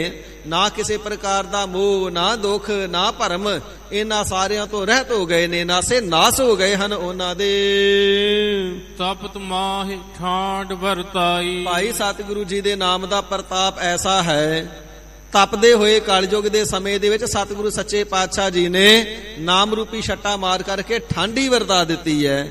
ਪ੍ਰਤੱਖ ਵੀ ਜਿਸ ਵੇਲੇ ਭਾਈ ਮਰਦਾਨਾ ਜੀ ਨੂੰ ਕੌਡਾ ਰਾਖਸ਼ ਕੜਾਹੇ ਦੇ ਵਿੱਚ ਪਾ ਕਰਕੇ ਤਲਣ ਲੱਗਾ ਨਾ, ਸਤਿਗੁਰੂ ਜੀ ਨੇ ਅੰਮ੍ਰਿਤ ਦ੍ਰਿਸ਼ਟੀ ਹੀ ਪਾਈ ਹੈ। ਤਪਤ ਕੜਾਹਾ ਬੁਝ ਗਿਆ ਗੁਰ ਸੀਤਲ ਨਾਮ ਦਇਓ। ਤਪਦੇ ਹੋਏ ਕੜਾਹੇ ਦੇ ਅੰਦਰ ਵੀ ਸਤਿਗੁਰੂ ਸੱਚੇ ਪਾਤਸ਼ਾਹ ਜੀ ਨੇ ਠੰਡ ਵਰਤਾ ਦਿੱਤੀ। ਕਲਗੀਧਰ ਸੱਚੇ ਪਾਤਸ਼ਾਹ ਮਹਾਰਾਜ ਸਾਹਿਬ ਜੀ ਨੇ ਜਿਸ ਵੇਲੇ ਆਨੰਦਪੁਰ ਸਾਹਿਬ ਜੀ ਦੇ ਕਿਲੇ ਨੂੰ ਛੱਡਿਆ, ਜੰਗ ਸ਼ੁਰੂ ਹੋ ਗਈ ਹੈ। ਸਰਸਾ ਦੇ ਕਿਨਾਰੇ ਤੋਂ ਲੈ ਕਰਕੇ ਰੋਪੜ ਤੱਕ 20 ਕੋਹਾਂ ਤੱਕ ਜੰਗ ਹੁੰਦੀ ਗਈ ਹੈ। ਸਵੇਰ ਦੇ ਸਮੇਂ ਸਤਿਗੁਰੂ ਜੀ ਨੇ ਨਿਤਨੇਮ ਆਸਾ ਜੀ ਦੀ ਵਾਰ ਦਾ ਕੀਰਤਨ ਸਰਸਾ ਦੇ ਕੰਢੇ ਤੇ ਦਰਖਤ ਦੇ ਨਾਲ ਚੰਦੋਵਾ ਸਾਹਿਬ ਲਗਵਾ ਕਰਕੇ ਕਰਨਾ ਕੀਤਾ। ਹੁਣ ਲੜਦਿਆਂ ਲੜਦਿਆਂ ਚਲਦਿਆਂ ਰੋਪੜ ਪਹੁੰਚਦਿਆਂ ਤੱਕ ਸ਼ਾਮ ਦਾ ਸਮਾਂ ਹੋ ਗਿਆ। ਸਤਿਗੁਰੂ ਸੱਚੇ ਪਾਤਸ਼ਾਹ ਮਹਾਰਾਜ ਸਾਹਿਬ ਜੀ ਨੇ ਸ਼ਾਮ ਦਾ ਨਿਤਨੇਮ ਕਰਨਾ ਹੈ। ਸਾਹਮਣੇ ਰੋੜਾਂ ਦਾ ਭੱਠਾ ਹੈ ਨਿਹੰਗ ਖਾਨ ਪਠਾਨ ਦਾ, ਉੱਥੇ ਉਸ ਦੇ ਨੌਕਰ ਕੰਮ ਕਰਦੇ ਨੇ। ਮਹਾਰਾਜ ਸੱਚੇ ਪਾਤਸ਼ਾਹ ਜੀ ਨੇ ਸੁਭਾਵਕ ਪੁੱਛਣਾ ਕੀਤਾ, ਭਾਈ ਰਹਿਰਾਸ ਸਾਹਿਬ ਜੀ ਦਾ ਪਾਠ ਕਰਨਾ ਹੈ, ਇੱਥੇ ਟਿਕਾਣਾ ਕਰਨ ਵਾਸਤੇ ਕੋਈ ਅਸਥਾਨ ਹੈ? ਉਸ ਦੇ ਨੌਕਰਾਂ ਨੇ ਤਰਕ ਮਾਰੀ, ਕਹਿੰਦੇ ਮਹਾਰਾਜ 20 ਕੋਹਾਂ ਦੇ ਵਿੱਚ ਤਾਂ ਦੁਨੀਆ ਨੂੰ ਮਾਰਦੇ ਵੱਢਦੇ ਆ ਗਏ, ਹੁਣ ਤੁਸੀਂ ਨਿਤਨੇਮ ਕਰਨਾ ਹੈ, ਫਿਰ ਸਾਡੇ ਕੋਲ ਤਾਂ ਰੋੜਾਂ ਦਾ ਭੱਠਾ ਹੀ ਹੈ, ਇਸ ਤੇ ਬੈਠ ਕੇ ਕਰ ਲਓ। ਸਤਿਗੁਰੂ ਸੱਚੇ ਪਾਤਸ਼ਾਹ ਮਹਾਰਾਜ ਜੀ ਕਹਿਣ ਲੱਗੇ, ਚੱਲ ਫਿਰ ਨੀਲਿਆ ਵੱਧ ਅੱਗੇ, ਜਿੱਥੇ ਜ਼ੁਲਮ ਦੀ ਭੱਠੀ ਨੂੰ ਠੰਡਾ ਕਰ ਦਿੱਤਾ ਹੈ, ਉਥੇ ਸਾਡੇ ਵਾਸਤੇ ਇਸ ਭੱਠੇ ਨੂੰ ਠੰਡਾ ਕਰਨਾ ਕਿੰਨੀ ਕੁ ਵੱਡੀ ਗੱਲ ਹੈ। ਜਿਸ ਵੇਲੇ ਸਾਧ ਸੰਗਤ ਜੀ ਸਤਿਗੁਰੂ ਜੀ ਦੇ ਨੀਲੇ ਨੇ ਫਿਰ ਪੌੜ ਲਗਾਵਣਾ ਕੀਤੇ ਨੇ ਨਾ, ਭੱਠਾ ਠੰਡਾ ਹੋ ਗਿਆ। ਭਾਈ ਦਇਆ ਸਿੰਘ ਸਾਹਿਬ ਜੀ ਨੇ ਦੁਸ਼ਾਲਾ ਵਿਛਾ ਦਿੱਤਾ ਹੈ, ਕਲਗੀਧਰ ਸੱਚੇ ਪਾਤਸ਼ਾਹ ਮਹਾਰਾਜ ਜੀ ਉਸ ਦੇ ਉੱਪਰ ਸਜ ਗਏ ਨੇ। ਕੰਗਾ ਦੋਨੋਂ ਵਕਤ ਕਰ ਪਾਗ ਚੁਨੇ ਕਰ ਬੰਧਈ, ਸਤਿਗੁਰੂ ਜੀ ਦੇ ਬਚਨ ਆਉਂਦੇ ਨੇ ਨਾ, ਜਿਵੇਂ ਸਤਿਗੁਰੂ ਜੀ ਨੇ ਸ਼ਾਮ ਦੇ ਸਮੇਂ ਕੰਗਾ ਕੀਤਾ ਹੈ, ਜਿਹੜੇ ਪਵਿੱਤਰ ਕੇਸ ਨਿਕਲੇ ਨੇ ਮਹਾਰਾਜ ਸੱਚੇ ਪਾਤਸ਼ਾਹ ਜੀ ਨੇ ਅੰਗੂਠੇ ਦੇ ਨਾਲ ਰੋੜਾਂ ਦੇ ਭੱਠੇ ਵਿੱਚ ਦਬਾਏ ਨੇ। ਦਬਾਏ ਤਾਂ ਨੇ ਕਿਉਂਕਿ ਉੱਥੇ ਅੱਗ ਸੀ, ਸੋ ਜਿਹੜੇ ਕੇਸ ਨੇ ਤਿੰਨਾਂ ਨੂੰ ਅਗਨ ਭੇਟ ਕੀਤਾ ਜਾਂਦਾ, ਉਵੇਂ ਸੁੱਟੇ ਨਹੀਂ ਜਾਂਦੇ। ਜਦੋਂ ਸਤਿਗੁਰੂ ਜੀ ਨੇ ਅੰਗੂਠੇ ਦੇ ਨਾਲ ਦਬਾਇਆ ਤੇ ਸਾਧ ਸੰਗਤ ਜੀ ਜਿਹੜਾ ਭੱਠਾ ਸੀ ਉਹ ਫਟ ਵੀ ਗਿਆ, ਤਰੇੜਾਂ ਪੈ ਗਈਆਂ। ਅੱਜ ਵੀ ਉਹ ਤਰੇੜਾਂ ਮੌਜੂਦ ਨੇ ਗੁਰਦੁਆਰਾ ਭੱਠਾ ਸਾਹਿਬ ਰੋਪੜ ਦੇ ਵਿੱਚ, ਤੇ ਸਤਿਗੁਰੂ ਜੀ ਦੇ ਘੋੜੇ ਦੇ ਜਿਹੜੇ ਪੌੜਾਂ ਦੇ ਨਿਸ਼ਾਨ ਨੇ ਅੱਜ ਵੀ ਉੱਥੇ ਫੁੱਲ ਰੱਖੇ ਹੁੰਦੇ ਨੇ, ਤੇ ਸੰਗਤਾਂ ਜਾ ਕਰਕੇ ਦਰਸ਼ਨ ਕਰਦੀਆਂ ਨੇ। ਇਸ ਪ੍ਰਕਾਰ ਤਪਦੇ ਹੋਏ ਭੱਠੇ ਦੇ ਵਿੱਚ ਵੀ ਸਤਿਗੁਰੂ ਸੱਚੇ ਪਾਤਸ਼ਾਹ ਜੀ ਨੇ ਘੋੜੇ ਦੇ ਪੌੜ ਲਵਾ ਕਰਕੇ ਤੇ ਕੇਸਾਂ ਨੂੰ ਅਗਨ ਭੇਟ ਕਰਕੇ ਠੰਡ ਵਰਤਾ ਦੇਣਾ ਕੀਤੀ ਹੈ। ਇਸੇ ਪ੍ਰਕਾਰ ਕਲਯੁਗ ਦਾ ਜਿਹੜਾ ਸਮਾਂ ਹੈ, ਜੀਵ ਜਿਹੜੇ ਨੇ ਤ੍ਰਿਸ਼ਨਾ ਦੀ ਅੱਗ ਦੇ ਵਿੱਚ ਸੜਦੇ ਨੇ, ਵਿਕਾਰਾਂ ਦੀ ਅੱਗ ਦੇ ਵਿੱਚ ਸੜਦੇ ਨੇ, ਕ੍ਰੋਧ ਤੇ ਪਾਪਾਂ ਦੀ ਅੱਗ ਦੇ ਵਿੱਚ ਸੜਦੇ ਨੇ। ਸਤਿਗੁਰੂ ਸੱਚੇ ਪਾਤਸ਼ਾਹ ਮਹਾਰਾਜ ਸਾਹਿਬ ਜੀ ਨੇ ਸਰਬਤ ਸੰਸਾਰ ਨੂੰ ਹੀ ਨਾਮ ਜਪਾ ਕਰਕੇ ਠੰਡ ਵਰਤਾ ਦਿੱਤੀ ਏ। ਪਹਿਲੇ ਦੇਵਤਿਆਂ ਦੀ ਨਿਆਈ ਜਾਂ ਵੇਦ ਸ਼ਾਸਤਰਾਂ ਦੀ ਮਰਿਆਦਾ ਵਾਂਗੂ ਇਹ ਨਹੀਂ ਕੱਲਾ ਬ੍ਰਾਹਮਣ ਦਾ ਹੀ ਭਲਾ ਕਰਨਾ ਜਾਂ ਕੱਲਾ ਖੱਤਰੀ ਦਾ ਹੀ ਭਲਾ ਕਰਨਾ ਹੈ। ਮਹਾਰਾਜ ਸਾਹਿਬ ਜੀ ਨੇ ਖੱਤਰੀ ਬ੍ਰਾਹਮਣ ਸੂਦ ਵੈਸ ਉਪਦੇਸ਼ ਚੌਹ ਵਰਨਾ ਕੋ ਸਾਂਝਾ, ਚਾਰੇ ਹੀ ਵਰਨਾਂ ਨੂੰ ਸਰਬਤ ਸੰਸਾਰ ਨੂੰ ਸਾਂਝਾ ਨਾਮ ਜਪਣੇ ਦਾ ਉਪਦੇਸ਼ ਦੇ ਕਰਕੇ ਸਭਨਾਂ ਦੇ ਹਿਰਦਿਆਂ ਦੇ ਅੰਦਰ ਠੰਡ ਵਰਤਾ ਦਿੱਤੀ ਹੈ।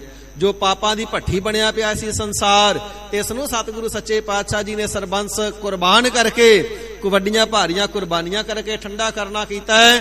ਤੇ ਜਿਹੜਾ ਪਾਪਾਂ ਦੇ ਨਾਲ ਤਪਦਾ ਸੀ ਸੰਸਾਰ, ਸਤਿਗੁਰੂ ਜੀ ਨੇ ਨਾਮ ਦੀ ਸ਼ਕਤੀ ਦੇ ਨਾਲ ਠੰਡਾ ਕਰ ਦੇਣਾ ਕੀਤਾ ਹੈ।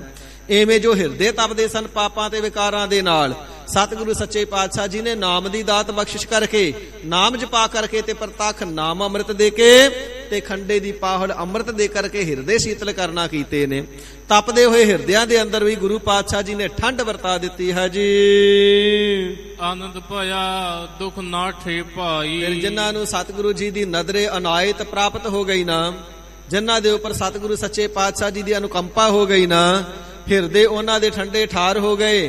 ਤਪਤ ਮਾਹੇ ਠਾੜ ਵਰਤਾਈ ਅਨੰਦ ਭਇਆ, ਉਹਨਾਂ ਨੂੰ ਅਨੰਦ ਦਵੈਤ ਭਾਵਨਾ ਤੋਂ ਰਹਿਤ ਹੋ ਗਏ। ਹਿਰਦੇ ਚੋਂ ਦਵੈਸ਼ ਭਾਵਨਾ ਹੀ ਮਿਟ ਗਈ, ਦਵੈਸ਼ ਦਾ ਰੋਗ ਹੀ ਮਿਟ ਗਿਆ। ਅਨੰਦ ਭਇਆ ਦੁਖ ਨਾਠੇ ਭਾਈ, ਹਿਰਦੇ ਦੇ ਵਿੱਚੋਂ ਦੁੱਖ ਨੱਠ ਗਏ। ਅਨੰਦ ਭਇਆ, ਤੇ ਇਹਨਾਂ ਨੂੰ ਆਨੰਦ ਹੀ ਆਨੰਦ ਪ੍ਰਾਪਤ ਹੋਇਆ ਹੈ, ਸੁਖ ਹੀ ਸੁਖ ਪ੍ਰਾਪਤ ਹੋਇਆ ਹੈ। ਸਤਿਗੁਰੂ ਜੀ ਤੇ ਨਾਮ ਦੇ ਦਾਤੇ ਸੁੱਖਾਂ ਨੂੰ ਬਖਸ਼ਣ ਵਾਲੇ ਹੀ ਨੇ। ਜੇ ਕੋਈ ਤਿੰਨਾਂ ਦੇ ਪਿਆਰਿਆਂ ਦੀ ਚਰਨਾਂ ਦੀ ਸ਼ਰਨ ਵਿੱਚ ਪਹੁੰਚ ਜਾਵੇ ਨਾ, ਤੇ ਸਾਧ ਸੰਗਤ ਜੀ ਤਿੰਨਾਂ ਨੂੰ ਵੀ ਆਨੰਦ ਪ੍ਰਾਪਤ ਹੁੰਦਾ ਹੈ। ਸੰਤ ਬਾਬਾ ਕਰਮ ਸਿੰਘ ਜੀ ਹੋਤੀ ਮਰਦਾਨ ਵਾਲੇ ਪੂਰਨ ਅਵਸਥਾ ਵਾਲੇ ਪੁੱਗੇ ਹੋਏ ਮਹਾਂਪੁਰਖ ਹੋਏ ਨੇ, ਬ੍ਰਹਮ ਗਿਆਨੀ।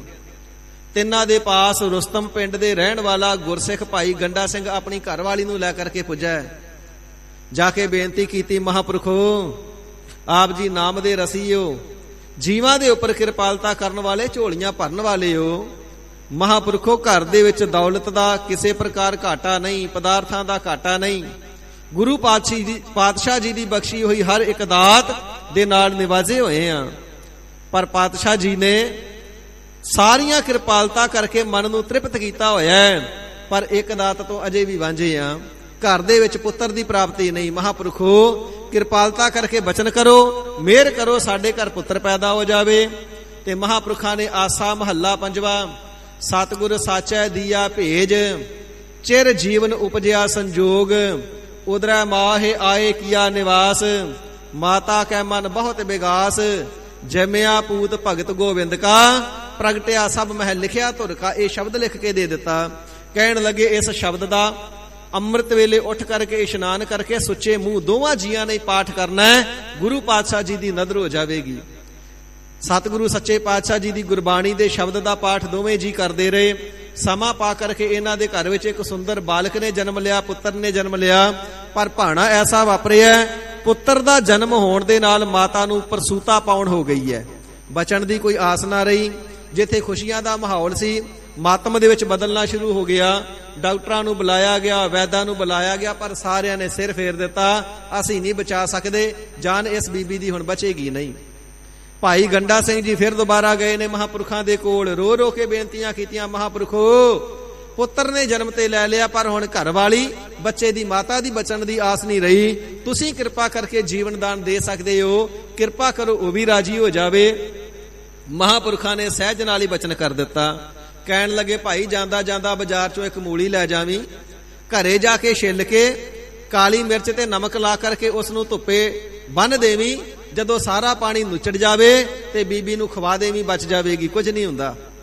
ਗੰਡਾ ਸਿੰਘ ਭਰੋਸੇ ਵਾਲਾ ਸੀ, ਐਵੇਂ ਕੀਤਾ। ਬਾਜ਼ਾਰ ਚੋਂ ਮੂਲੀ ਲਈ ਹੈ, ਘਰ ਜਾ ਕੇ ਛਿੱਲੀ ਹੈ, 4 ਫਾੜੀਆਂ ਕੀਤੀਆਂ ਨੇ, ਕਾਲੀ ਮਿਰਚ ਤੇ ਲੂਣ ਲਾ ਕਰਕੇ ਧੁੱਪੇ ਬੰਨ ਦਿੱਤਾ ਹੈ। ਪਰ ਜਿਹੜੀ ਗੰਡਾ ਸਿੰਘ ਦੀ ਸੱਸ ਸੀ, ਉਸ ਬੀਬੀ ਦੀ ਮਾਤਾ, ਉਹ ਕਹਿੰਦੀ ਮੈਂ ਨਹੀਂ ਆਪਣੀ ਧੀ ਨੂੰ ਮੂਲੀ ਖਾਣ ਦੇਣੀ, ਪ੍ਰਸੂਤ ਦੇ ਵਿੱਚ ਮੂਲੀ ਖਵਾਓਗੇ ਤੇ ਮਰ ਜਾਵੇਗੀ। ਜਦੋਂ ਕਿਸੇ ਨੇ ਉਸ ਦੀ ਗੱਲ ਨਾ ਮੰਨੀ, ਕਹਿੰਦੀ ਮੈਂ ਆਪਣੀ ਧੀ ਨੂੰ ਆਪਣੀਆਂ ਅੱਖਾਂ ਸਾਹਮਣੇ ਮਰਦਿਆਂ ਨਹੀਂ ਦੇਖ ਸਕਦੀ, ਮੈਂ ਚਲੇ ਜਾਣੀ, ਫਿਰ ਮੇਰੇ ਮਗਰੋਂ ਹੀ ਮਾਰਿਓ ਇਸ ਨੂੰ। ਸਾਰੇ ਪਰਿਵਾਰ ਨੂੰ ਮਹਾਂਪੁਰਖਾਂ ਦੇ ਬਚਨਾਂ ਤੇ ਭਰੋਸਾ ਸੀ।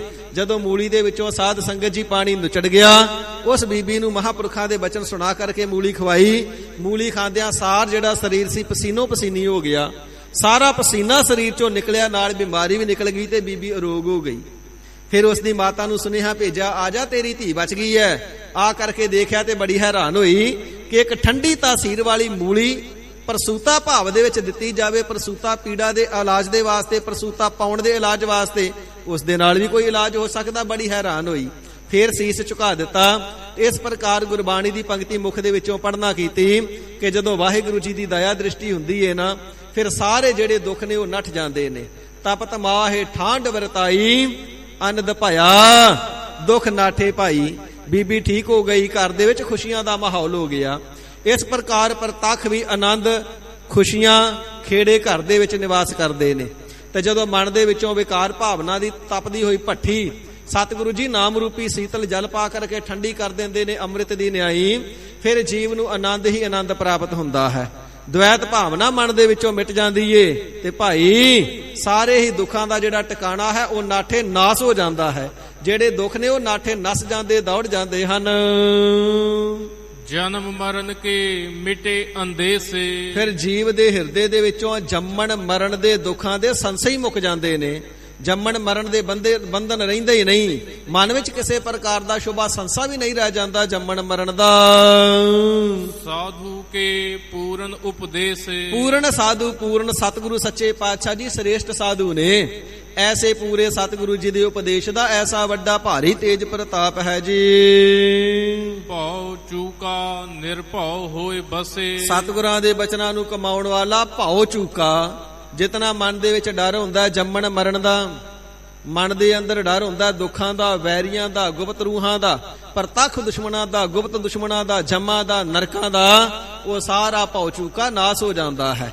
ਨਿਰਭਉ ਅਵਸਥਾ ਨੂੰ ਪ੍ਰਾਪਤ ਕਰਕੇ ਵਸਣਾ ਕਰਦਾ ਹੈ। ਨਿਰਭਉ ਹੋਏ ਬਸੇ, ਨਿਰਭਉ ਜਪੈ ਸਗਲ ਭਉ ਮਿਟੈ, ਪ੍ਰਭ ਕਿਰਪਾ ਤੇ ਪ੍ਰਾਣੀ ਛੁਟੈ। ਨਿਰਭਉ ਪਰਮਾਤਮਾ ਜੀ ਦੇ ਨਾਮ ਨੂੰ ਜਪ ਕਰਕੇ ਨਿਰਭਉ ਹੀ ਹੋ ਜਾਂਦਾ ਹੈ। ਕਿਸੇ ਪ੍ਰਕਾਰ ਦਾ ਦੁਨਿਆਵੀ ਹਕੂਮਤਾਂ ਦਾ ਡਰ ਵੀ ਨਹੀਂ ਰਹਿ ਜਾਂਦਾ ਹੈ। ਨਿਰਭਉ ਅਵਸਥਾ ਦੇ ਵਿੱਚ ਹੀ ਬਸੇ ਵਾਸਾ ਕਰਦਾ ਹੈ। ਸਗਲ ਬਿਆਦ ਮਨ ਤੇ ਖੈ ਨਸੇ, ਇਹ ਸਾਰੀਆਂ ਜਿਹੜੀਆਂ ਵਿਆਧੀਆਂ ਨੇ ਉਹ ਸਰੀਰ ਤੋਂ ਵੀ ਮਿਟ ਜਾਂਦੀਆਂ ਨੇ। ਸਾਧ ਸੰਗਤ ਜੀ ਆਦਿ ਵਿਆਧੀ ਉਪਾਧੀ 3 ਪ੍ਰਕਾਰ ਦੇ ਤਾਪ, 3 ਪ੍ਰਕਾਰ ਦੇ ਦੁੱਖ ਮੰਨੇ ਜਾਂਦੇ ਨੇ। ਆਦਿ ਕਹੀ ਜਾਂਦੀ ਹੈ ਜਿਹੜੇ ਮਾਨਸਿਕ ਮਨ ਦੇ ਰੋਗ ਨੇ। ਇਸੇ ਪ੍ਰਕਾਰ ਵਿਆਧੀ ਕਹੀ ਜਾਂਦੀ ਜਿਹੜੇ ਸਰੀਰ ਦੇ ਰੋਗ ਨੇ। ਉਪਾਧੀ ਕਹੀ ਜਾਂਦੀ ਅਚਾਨਕ ਵਿਪਤਾ ਪੈ ਜਾਣੀ, ਐਕਸੀਡੈਂਟ ਹੋ ਜਾਣਾ, ਸੱਟ ਲੱਗ ਜਾਣੀ, ਲੜਾਈ ਹੋ ਕੇ ਡਾਂਗ ਇਤਿਆਦਿਕ ਵੱਜ ਜਾਣੀ, ਸ਼ਸਤਰ ਦਾ ਫੱਟ ਲੱਗ ਜਾਣਾ, ਇਹ ਵਿਆਧੀ ਹੁੰਦੀ ਹੈ। ਹਜ਼ੂਰ ਪਾਤਸ਼ਾਹ ਜੀ ਫਰਮਾਉਂਦੇ ਨੇ ਨਾਮ ਦਾ ਪ੍ਰਤਾਪ ਐਸਾ ਸਗਲ ਵਿਆਧ, ਸਰੀਰ ਦੇ ਜਿੰਨੇ ਰੋਗ ਨੇ ਉਹ ਵੀ ਨਾਸ਼ ਹੋ ਜਾਂਦੇ ਨੇ। ਮਨ ਤੇ ਖੈ ਨਸੇ, ਮਨ ਨੂੰ ਕਸ਼ੈ ਕਰਨੇ ਵਾਲੇ, ਮਨ ਨੂੰ ਖੀਣ ਕਰਨੇ ਵਾਲੇ ਜਿਹੜੇ ਵਿਸ਼ੇ ਵਿਕਾਰ, ਉਹ ਵੀ ਉਹਨਾਂ ਦਾ ਡਰ ਹੀ ਮੁੱਕ ਜਾਂਦਾ ਹੈ। ਨਸੇ ਨਸ ਜਾਂਦੇ, ਦੌੜ ਜਾਂਦੇ ਹਨ ਸਾਰੇ ਜਮ ਵੀ, ਉਹਨਾਂ ਦਾ ਖੌਫ ਵੀ ਦੌੜ ਜਾਂਦਾ ਹੈ। ਜਿਸ ਕਾ ਸਾ ਤਿਨ ਕਿਰਪਾ ਧਾਰੀ। ਜਿਤਨੇ ਮਨ ਦੇ ਅੰਦਰ ਵਿਕਾਰ ਹੁੰਦੇ ਨੇ ਉਹ ਵੀ ਸਾਰੇ ਖਸ਼ੈ ਹੋ ਕਰਕੇ, ਨਾਸ਼ ਹੋ ਕਰਕੇ ਮਿਟ ਜਾਂਦੇ ਹਨ। ਜਿਸ ਹਰੀ ਅਕਾਲ ਪੁਰਖ ਵਾਹਿਗੁਰੂ ਜੀ ਦਾ ਇਹ ਪੈਦਾ ਕੀਤਾ ਹੋਇਆ ਜੀਵ ਹੈ, ਜਿਸ ਨਿਰੰਕਾਰ ਜੀ ਦਾ ਪੈਦਾ ਕੀਤਾ ਹੋਇਆ ਸਾਰਾ ਸੰਸਾਰ ਹੈ, ਤਿਸ ਨੇ ਹੀ ਕਿਰਪਾ ਦ੍ਰਿਸ਼ਟੀ ਧਾਰਨ ਕੀਤੀ ਹੈ। ਸਾਧ ਸੰਗ ਜਪ ਨਾਮ ਮੁਰਾਰੀ। ਤੇ ਜਿਨ੍ਹਾਂ ਦੇ ਉੱਪਰ ਕਿਰਪਾ ਦ੍ਰਿਸ਼ਟੀ ਧਾਰਨ ਕੀਤੀ ਹੈ ਨਾ, ਉਹਨਾਂ ਨੇ ਸਾਧ ਸੰਗਤ ਦੇ ਨਾਲ ਮਿਲ ਕਰਕੇ ਮੁਰ ਇਤਿਆਦਿਕ ਦੈਂਤਾਂ ਦੇ ਵੈਰੀ ਪ੍ਰਮਾਤਮਾ ਦੇ ਨਾਮ ਨੂੰ ਜਪਣਾ ਕੀਤਾ ਹੈ। ਸਾਧ ਸੰਗਤ ਦੇ ਨਾਲ ਮਿਲ ਕਰਕੇ ਉਹੀ ਉਹ ਸਹਿਤ ਪਿਆਰ ਦੇ ਜਪਦੇ ਨੇ ਸਤਨਾਮ ਸ੍ਰੀ ਵਾਹਿਗੁਰੂ। ਭਾਈ ਸਾਧੂਆਂ ਦੀ ਸੰਗਤ ਨਾਲ ਮਿਲ ਕੇ, ਪ੍ਰਤੱਖ ਵੀ ਸਾਧੂ ਦੇ ਨਾਲ ਮਿਲ ਕੇ, ਸਾਧੂ ਦੇ ਮਿਲਾਪ ਕਰਕੇ ਤੇ ਸਾਧ ਸ੍ਰੇਸ਼ਟ ਸਤਿਗੁਰੂ ਜੀ ਦੀ ਸੰਗਤ ਵਿੱਚ ਮਿਲ ਕਰਕੇ ਤਿੰਨਾਂ ਨੇ ਵਾਹਿਗੁਰੂ ਜੀ ਦੇ ਨਾਮ ਨੂੰ ਜਪਿਆ ਹੈ। ਥਿਤ ਪਾਈ ਚੂਕੇ ਭ੍ਰਮ ਗਵਨ। ਮਹਾਰਾਜ ਨਾਮ ਜਪਣ ਦੇ ਨਾਲ ਫਿਰ ਪ੍ਰਾਪਤੀ ਕੀ ਹੋਈ ਹੈ? ਪਾਤਸ਼ਾਹ ਜੀ ਫਰਮਾਨ ਕਰਦੇ ਨੇ, ਥੇਤੇ ਪਾਈ, ਉਹਨਾਂ ਨੇ ਸਥਿਤੀ ਨੂੰ ਪ੍ਰਾਪਤ ਕਰ ਲਿਆ ਹੈ। ਸਦਾ ਸਥਿਰ ਰਹਿਣ ਵਾਲੀ ਆਤਮਿਕ ਉੱਚ ਅਵਸਥਾ ਨੂੰ ਤਿੰਨਾਂ ਨੇ ਪਾ ਲਿਆ ਹੈ। ਚੂਕੇ ਭ੍ਰਮ ਗਵਨ, ਜਿਹੜਾ ਜਨਮਾਂ ਦੇ ਵਿੱਚ ਆ ਕਰਕੇ ਬਾਰ-ਬਾਰ ਭ੍ਰਮਣਾ ਹੈ ਤੇ ਮਰ ਕਰਕੇ ਫਿਰ ਗਮਨ ਕਰ ਜਾਣਾ, ਚਲੇ ਜਾਣਾ ਹੈ, ਉਹਨਾਂ ਦਾ ਇਸ ਪ੍ਰਕਾਰ ਭਰਮ ਤੇ ਗਮਨ ਮਿਟ ਗਏ ਨੇ। ਇਸੇ ਪ੍ਰਕਾਰ 5 ਪ੍ਰਕਾਰ ਦੇ ਭਰਮ ਤੇ ਜੰਮਣ ਮਰਨ ਦਾ ਆਵਾਗਮਨ ਸਾਰਾ ਹੀ ਉਹਨਾਂ ਦਾ ਚੂਕੇ ਮਿਟ ਗਿਆ ਹੈ। ਸੁਨ ਨਾਨਕ ਹਰ ਹਰ ਜਸ ਸ਼ਰਵਨ। ਸੋ ਮਹਾਰਾਜ ਸੱਚੇ ਪਾਤਸ਼ਾਹ ਜੀ ਫਰਮਾਨ ਕਰਨਾ ਕਰਦੇ ਨੇ, ਹੈ ਭਾਈ ਤੂੰ ਵੀ ਸਤਿਗੁਰੂ ਨਾਨਕ ਦੇਵ ਸੱਚੇ ਪਾਤਸ਼ਾਹ ਮਹਾਰਾਜ ਜੀ ਦੀ ਬਾਣੀ ਦੇ ਦੁਆਰਾ ਹਰ ਹਰ ਪਰਮੇਸ਼ਰ ਜੀ ਦੇ ਜਸ ਨੂੰ ਆਪਣੇ ਕੰਨਾਂ ਦੇ ਨਾਲ ਸਰਵਣ ਕਰ। ਜਿਸ ਕਿਸੇ ਨੇ ਵੀ ਕੰਨਾਂ ਦੇ ਨਾਲ ਗੁਰਬਾਣੀ ਨੂੰ ਸਰਵਣ ਕਰ ਲਿਆ ਹੈ, ਵਾਹਿਗੁਰੂ ਜੀ ਦੀ ਕਥਾ ਕਹਾਣੀਆਂ ਨੂੰ ਸਰਵਣ ਕਰ ਲਿਆ ਹੈ, ਗੁਰਬਾਣੀ ਦੇ ਕੀਰਤਨ ਨੂੰ ਸਰਵਣ ਕਰ ਲਿਆ ਨਾ, ਉਹਨਾਂ ਦੇ ਆਵਾਗਾਉਣ ਦੇ ਜਿਹੜੇ ਚੱਕਰ ਨੇ ਉਹ ਮਿਟ ਗਏ, ਉਹਨਾਂ ਨੇ ਸਥਿਤੀ ਨੂੰ ਪ੍ਰਾਪਤ ਕਰ ਲਿਆ ਹੈ। ਜਿਹੜਾ ਭਟਕਦਾ ਰਹਿਣ ਵਾਲਾ ਮਨ ਹੈ, ਕਦੇ ਟਿਕਦਾ ਨਹੀਂ। ਇਸ ਮਨ ਨੇ ਵੀ ਸਤ ਸੰਗਤ ਸਾਧ ਪਾਈ ਵਡ ਭਾਗੀ। ਮਨ ਚਲਤੋ ਭਇਓ ਅਰੂੜਾ, ਸਦਾ ਚਲਤਾ ਚੱਲਦਾ ਰਹਿਣ ਵਾਲਾ ਜਿਹੜਾ ਮਨ ਸੀ ਅਰੂੜਾ ਸੁੰਦਰ ਸਰੂਪ ਹੋ ਗਿਆ ਤੇ ਇਸ ਨੇ ਵੀ ਇਸ ਸਥਿਤੀ ਨੂੰ ਪਾਇਆ ਹੈ। ਜਿਸ ਕਿਸੇ ਨੇ ਵੀ ਕੰਨਾਂ ਦੇ ਨਾਲ ਹਰ ਹਰ ਦੇ ਜਸ ਨੂੰ ਸਰਵਣ ਕੀਤਾ ਹੈ, ਮਨ ਨੇ ਵੀ ਸਥਿਤੀ ਪਾਈ ਹੈ, ਆਤਮਿਕ ਉੱਚ ਅਵਸਥਾ ਵੀ ਪਾਈ ਹੈ, ਭ੍ਰਮ ਚੁੱਕੇ ਗਏ ਤੇ ਆਵਾਗਮਨ ਮਿਟ ਗਿਆ। ਐਸਾ ਨਾਮ ਨੂੰ ਸਰਵਣ ਕਰਨੇ ਦਾ, ਕਥਾ ਕੀਰਤਨ ਤੇ ਅੰਮ੍ਰਿਤ ਬਾਣੀ ਨੂੰ ਸਰਵਣ ਕਰਨੇ ਦਾ ਪ੍ਰਤਾਪ ਹੈ। ਨਿਰਗੁਣ ਆਪ ਸਰਗੁਣ ਵੀ ਹੋਈ। ਮਹਾਰਾਜ ਸੱਚੇ ਪਾਤਸ਼ਾਹ ਜੀ ਉਸ ਦੇ ਨਿਰਗੁਣ ਸਰੂਪ ਨੇ ਤੇ ਆਪ ਜੀ ਨੇ ਕਥਨ ਕੀਤਾ ਹੈ, ਅਗਮ ਹੈ, ਅਗੋਚਰ ਹੈ, ਅਵਿਸ਼ੇ ਹੈ, ਇੰਦਰੀਆਂ ਦੁਆਰਾ ਮਨ ਕਰਕੇ ਪਹੁੰਚਿਆ ਨਹੀਂ ਜਾਂਦਾ। ਮਹਾਰਾਜ ਕੁਝ ਸਰਗੁਣ ਸਰੂਪ ਬਾਰੇ ਵੀ ਕਥਨ ਕਰੋ। ਹਜ਼ੂਰ ਫਰਮਾਉਂਦੇ ਨੇ, ਸਰਗੁਣ ਸਰੂਪ ਨਿਰਗੁਣ ਤੋਂ ਕੋਈ ਵੱਖਰਾ ਨਹੀਂ। ਨਿਰਗੁਣ ਵੀ ਪਰਮਾਤਮਾ ਆਪ ਹੈ ਤੇ ਸਰਗੁਣ ਵੀ ਆਪ ਹੈ। ਨਿਰਗੁਣ ਤੋਂ ਭਾਵ ਇਹ ਨਹੀਂ ਕਿ ਰੱਬ ਵਿੱਚ ਗੁਣ ਹੀ ਕੋਈ ਨਹੀਂ। ਅਕਸਰ ਕਹਿ ਦਿੱਤਾ ਜਾਂਦਾ ਜੀ ਨਿਰਗੁਣ ਗੁਣਾ ਤੋਂ ਰਹਿਤ ਹੈ। ਨਿਰਗੁਣ ਤੋਂ ਭਾਵ ਹੈ ਮਾਇਆ ਦੇ ਤਿੰਨਾਂ ਗੁਣਾਂ ਤੋਂ ਰਹਿਤ ਹੈ। ਰਜੋ ਗੁਣ, ਤਮੋ ਗੁਣ, ਸਤੋ ਗੁਣ, ਜਿਸ ਤੇ ਪ੍ਰਭਾਵ ਨਹੀਂ ਪਾ ਸਕਦੇ। ਮਾਇਆ ਦੇ ਤਿੰਨਾਂ ਗੁਣਾਂ ਤੋਂ ਰਹਿਤ ਹੈ, ਸੋ ਕਹੀਏ ਨਿਰਗੁਣ। ਤੇ ਸਰਗੁਣ ਕਹਿਣਾ ਕਰੀਏ, ਜਿਤਨਾ ਵੀ ਸੰਸਾਰ ਪ੍ਰਮਾਤਮਾ ਜੀ ਨੇ ਬਣਾਇਆ ਹੈ, ਸਾਰੇ ਦੇ ਅੰਦਰ ਆਪ ਵਿਰਾਜਮਾਨ ਹੈ। ਇਹ ਸਾਰਾ ਪ੍ਰਮਾਤਮਾ ਜੀ ਦਾ ਸਰਗੁਣ ਸਰੂਪ ਹੈ। ਇਸੇ ਪ੍ਰਕਾਰ ਜਦੋਂ ਜਦੋਂ ਭਗਤ ਜਨਾਂ ਦੀ ਰੱਖਿਆ ਕਰਨ ਵਾਸਤੇ ਸਰਗੁਣ ਪ੍ਰਤੱਖ ਵੀ ਸਰੂਪ ਨੂੰ ਧਾਰਨਾ ਕੀਤਾ ਹੈ। ਤੇ ਕਲਯੁਗ ਦੇ ਸਮੇਂ ਦੇ ਅੰਦਰ ਹਰੀ ਅਕਾਲ ਪੁਰਖ ਵਾਹਿਗੁਰੂ ਜੀ ਨੇ 10 ਜਾਮੇ 10 ਗੁਰੂ ਸਾਹਿਬਾਨ ਜੀ ਦੇ ਸਰੂਪ ਦੇ ਅੰਦਰ ਸਰਗੁਣ ਸਰੂਪ ਧਾਰਿਆ ਹੈ। ਜਿਹੜਾ ਪ੍ਰਤੱਖ ਹੈ ਸੋ ਕਹੀਏ ਸਰਗੁਣ ਹੈ। ਜਿਸ ਦੇ ਵਿੱਚ ਉਸ ਦੀ ਜੋਤ ਭੇਦ ਵਰਤ ਰਹੀ ਪਰ ਨਜ਼ਰ ਆਉਂਦਾ, ਉਹ ਵੀ ਕਹੀਏ ਪਰਮਾਤਮਾ ਜੀ ਦਾ ਸਰਗੁਣ ਹੈ। ਸਹਸ ਤਬ ਨੈਣ ਨਨ ਨੈਣ ਹੈ ਤੋਹੇ ਕਉ, ਸਹਸ ਮੂਰਤ ਨਨਾ ਏਕ ਤੋਹੀ, ਜੋ ਦੀਸੈ ਸੋ ਤੇਰਾ ਰੂਪ। ਜਿਹੜੇ ਬ੍ਰਹਮ ਨੇਸ਼ਟੀ ਬ੍ਰਹਮ ਸਰੋਤਰੀ ਨੇ ਨਾ, ਸਾਰੇ ਜੀਵ ਆਕਾਰ ਪਰਮਾਤਮਾ ਜੀ ਦੇ ਸਰਗੁਣ ਸਰੂਪ ਹੀ ਨਜ਼ਰ ਆਉਂਦੇ ਨੇ। ਇਸ ਪ੍ਰਕਾਰ ਨਿਰਗੁਣ ਆਪ ਸਰਗੁਣ ਵੀ ਉਹੀ। ਵਿਧੀ ਪੂਰਵਕ ਉਹ ਨਿਰਗੁਣ ਵੀ ਆਪ ਮਾਇਆ ਦੇ ਤਿੰਨਾਂ ਗੁਣਾਂ ਤੋਂ ਰਹਿਤ ਹੈ ਤੇ ਸਰਗੁਣ ਸਰੂਪ ਵੀ ਉਹ ਆਪ ਹੀ ਹੈ ਜੀ। ਕਲਾ ਧਾਰ ਜਿਨ ਸਗਲੀ ਮੋਹੀ। ਮਹਾਰਾਜ ਉਸ ਦੇ ਅੰਦਰ ਸ਼ਕਤੀ ਕਿੰਨੀ ਕੁ ਹੈ। ਹਜ਼ੂਰ ਫਰਮਾਉਂਦੇ ਨੇ, ਸਾਰੀਆਂ ਸ਼ਕਤੀਆਂ ਨੂੰ ਧਾਰਨ ਕਰਕੇ ਜਿਹਨੇ ਜਿਸ ਨੇ ਸਗਲੀ ਮੋਹੀ, ਸਾਰੀ ਸ੍ਰਿਸ਼ਟੀ ਦੇ ਮਨਾਂ ਨੂੰ ਮੋਹ ਲਿਆ ਹੋਇਆ ਹੈ। ਸੋ ਐਸਾ ਉਸ ਦਾ ਸੋਹਣਾ ਸਰੂਪ ਹੈ, ਸੁੰਦਰ ਸਰੂਪ ਹੈ। ਜਿਸ ਕਿਸੇ ਨੇ ਦਰਸ਼ਨ ਕੀਤਾ ਮਨ ਮੋਹਿਆ ਗਿਆ। ਜਿਸ ਦੇ ਅੰਦਰ ਉਸ ਦੀ ਜੋਤ ਵਸਦੀ ਹੈ, ਐਸੇ ਸੰਸਾਰ ਨੂੰ ਵੀ ਕਿਸੇ ਨੇ ਡਿੱਠਾ, ਸੰਸਾਰ ਕਰਕੇ ਹੀ ਮਨ ਮੋਹਿਆ ਗਿਆ। ਜਿਸ ਨੇ ਉਸ ਦੀ ਸੁੰਦਰ ਰਚਨਾ ਪਹਾੜਾਂ ਫੁੱਲਾਂ ਨੂੰ ਦੇਖ ਲਿਆ, ਇਸੇ ਪ੍ਰਕਾਰ ਨਦੀਆਂ ਤਲਾਬਾਂ ਨੂੰ ਦੇਖ ਲਿਆ, ਉਸ ਦੇ ਵਿੱਚ ਵੀ ਜੋਤ ਤਾਂ ਤੇ ਵਾਹਿਗੁਰੂ ਦੀ ਹੈ ਨਾ, ਮਨ ਨੂੰ ਮੋਹ ਲੈਂਦੀ ਹੈ। ਜਿਸ ਹਰੀ ਅਕਾਲ ਪੁਰਖ ਵਾਹਿਗੁਰੂ ਜੀ ਨੇ ਸਰਗੁਣ ਸਰੂਪ ਬ੍ਰਹਮੰਡ ਸਰੂਪ ਹੋ ਕਰਕੇ, ਸੁੰਦਰਤਾਈ ਦਾ ਸਰੂਪ ਹੋ ਕਰਕੇ ਸਾਰਿਆਂ ਦੇ ਮਨਾਂ ਨੂੰ ਮੋਹ ਲਿਆ ਹੋਇਆ ਹੈ। ਆਪਣੇ ਚਰਿਤ ਪ੍ਰਭ ਆਪ ਬਨਾਏ, ਆਤ ਸੁੰਦਰ ਮਨ ਮੋਹਨਾ, ਘਟ ਸੋਹਨਾ ਪ੍ਰਾਨ ਆਧਾਰਾ ਰਾਮ। ਪ੍ਰਤੱਖ ਵੀ ਉਸ ਦਾ ਸਰੂਪ ਇਤਨਾ ਜ਼ਿਆਦਾ ਸੁੰਦਰ ਹੈ, ਕਥਨ ਵਿੱਚ ਨਹੀਂ ਆਉਂਦਾ।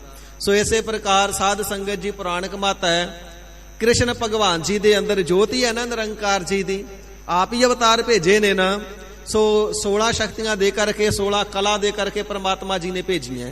ਤੇ ਕ੍ਰਿਸ਼ਨ ਜੀ ਦਾ ਸਰੂਪ ਇਤਨਾ ਸੁੰਦਰ ਕਹਿਆ ਜਾਂਦਾ ਹੈ ਕਿ ਜਿਸ ਦਾ ਵਿਖਿਆਨ ਬੇਅੰਤ ਕਵੀਆਂ ਨੇ ਆਪੋ ਆਪਣੀਆਂ ਕਵੀਆਂ ਦੇ ਵਿੱਚ ਸੁੰਦਰ ਰਚਨਾ ਰਚ ਕੇ ਕਰਨਾ ਕੀਤਾ ਹੈ। ਸੋ ਬਚਨ ਆਉਂਦਾ ਕਿ ਜਿਹੜਾ ਰਾਜਾ ਖੜਗ ਸਿੰਘ ਸੀ ਨਾ, ਬੇਅੰਤ ਵਾਰ ਉਸ ਦੀ ਜੰਗ ਕ੍ਰਿਸ਼ਨ ਭਗਵਾਨ ਜੀ ਦੇ ਨਾਲ ਹੋਈ ਹੈ। ਇਵੇਂ ਜਤਨ ਸੋ ਜ਼ਿਕਰ ਆਉਂਦਾ ਕਿ 14 ਵਾਰ ਜੰਗ ਹੋਈ ਤੇ 14 ਵਾਰ ਕ੍ਰਿਸ਼ਨ ਜੀ ਨੂੰ ਹਾਰ ਦਾ ਸਾਹਮਣਾ ਕਰਨਾ ਪਿਆ। ਰਾਜਾ ਖੜਗ ਸਿੰਘ ਕ੍ਰਿਸ਼ਨ ਭਗਵਾਨ ਜੀ ਦੇ ਨਾਲ ਲੜਦਾ, ਕ੍ਰਿਸ਼ਨ ਜੀ ਨੂੰ ਹਰਾ ਦਿੰਦਾ ਤੇ ਫਿਰ ਕੇਸਾਂ ਤੋਂ ਜੂੜੇ ਤੋਂ ਪਕੜ ਲੈਂਦਾ ਸੀ। ਫਿਰ ਮਾਰੇ ਨਾ, ਆਖੇ ਹੈ ਤੇ ਤੂੰ ਮੇਰਾ ਵੈਰੀ, ਚੜ ਕੇ ਆਇਆ, ਤੇਰੇ ਨਾਲ ਜੰਗ ਵੀ ਕੀਤਾ ਹੈ, ਪਰ ਤੂੰ ਸੋਹਣਾ ਇੰਨਾ ਜ਼ਿਆਦਾ ਲੱਗਦਾ ਹੈ, ਤੈਨੂੰ ਮਾਰਨ ਨੂੰ ਜੀ ਨਹੀਂ ਕਰਦਾ। ਫਿਰ ਛੱਡ ਦੇਵੇ, ਫਿਰ ਜੰਗ ਹੋਵੇ, ਫਿਰ ਕ੍ਰਿਸ਼ਨ ਜੀ ਹਾਰ ਜਾਣ, ਖੜਗ ਸਿੰਘ ਦੀ ਜਿੱਤ ਹੋਵੇ, ਫਿਰ ਕੇਸਾਂ ਤੋਂ ਪਕੜ ਲਵੇ, ਕਹੇ ਸੋਹਣਾ ਬੜਾ ਲੱਗਦਾ, ਤੈਨੂੰ ਮਾਰਨ ਨੂੰ ਜੀ ਨਹੀਂ ਕਰਦਾ, ਜਾਂ ਤੈਨੂੰ ਛੱਡਿਆ। ਇਸ ਵਾਰ ਜਦੋਂ ਬਾਰ-ਬਾਰ ਕ੍ਰਿਸ਼ਨ ਜੀ ਦੀ ਹਾਰ ਹੋਈ, ਫਿਰ ਨਾਰਦ ਮੁਨੀ ਜੀ ਨੇ ਆ ਕਰਕੇ ਖੜਗ ਸਿੰਘ ਨੂੰ ਹੁੰਦੀ ਜੰਗ ਦੇ ਵਿੱਚ ਵਾਹਿਗੁਰੂ ਜੀ ਦੀਆਂ ਗੱਲਾਂ ਦੇ ਵਿੱਚ ਲਾਵਣਾ ਕੀਤਾ ਸੀ। ਸੋ ਪਹਿਲਾਂ ਐਵੇਂ ਵੀ ਕਹਿਆ ਜਾਂਦਾ ਹੈ, ਉਸ ਦੇ ਪਾਸ ਵੱਡੀ ਭਾਰੀ ਕਮਾਨ ਸੀ, ਜਦੋਂ ਉਹ ਕਮਾਨ ਉਸ ਦੇ ਹੱਥ ਦੇ ਵਿੱਚ ਹੁੰਦੀ ਤਾਂ ਉਹ ਜਿੱਤਿਆ ਨਹੀਂ ਸੀ ਜਾਂਦਾ। ਕ੍ਰਿਸ਼ਨ ਜੀ ਬ੍ਰਾਹਮਣ ਰੂਪ ਹੋ ਕਰਕੇ ਆਏ, ਪਹਿਲਾਂ ਦਕਸ਼ਨਾ ਦੇ ਰੂਪ ਦੇ ਵਿੱਚ ਕਮਾਨ ਮੰਗ ਕੇ ਲੈ ਗਏ, ਫਿਰ ਜੰਗ ਹੋਈ, ਫਿਰ ਹਾਰ ਗਏ। ਫਿਰ ਦੂਸਰੀ ਵਾਰ ਬ੍ਰਾਹਮਣ ਰੂਪ ਹੋ ਕਰਕੇ ਆਏ, ਖੜਗ ਜਿਹੜੀ ਸੀ ਉਹ ਮੰਗ ਕਰਕੇ ਦਕਸ਼ਨਾ ਦੇ ਰੂਪ ਵਿੱਚ ਆ ਗਏ, ਫਿਰ ਵੀ ਖੜਗ ਸਿੰਘ ਜਿੱਤਿਆ ਨਾ ਜਾਵੇ। ਤੇ ਸਾਧ ਸੰਗਤ ਜੀ ਫਿਰ ਨਾਰਦ ਮੁਨੀ ਜੀ ਨੇ ਪ੍ਰੇਮਾ ਭਗਤੀ ਦੀਆਂ ਗੱਲਾਂ ਵਿੱਚ ਲਾ ਕਰਕੇ ਉਲਝਾ ਲਿਆ। ਜਦੋਂ ਗੱਲਾਂ ਦੇ ਵਿੱਚ ਲੱਗ ਗਏ ਖੜਗ ਸੈਨ ਜੀ, ਫਿਰ ਕ੍ਰਿਸ਼ਨ ਜੀ ਨੇ ਤਿਸ ਦਾ ਸਿਰ ਵੱਢ ਦੇਣਾ ਕੀਤਾ ਸੀ।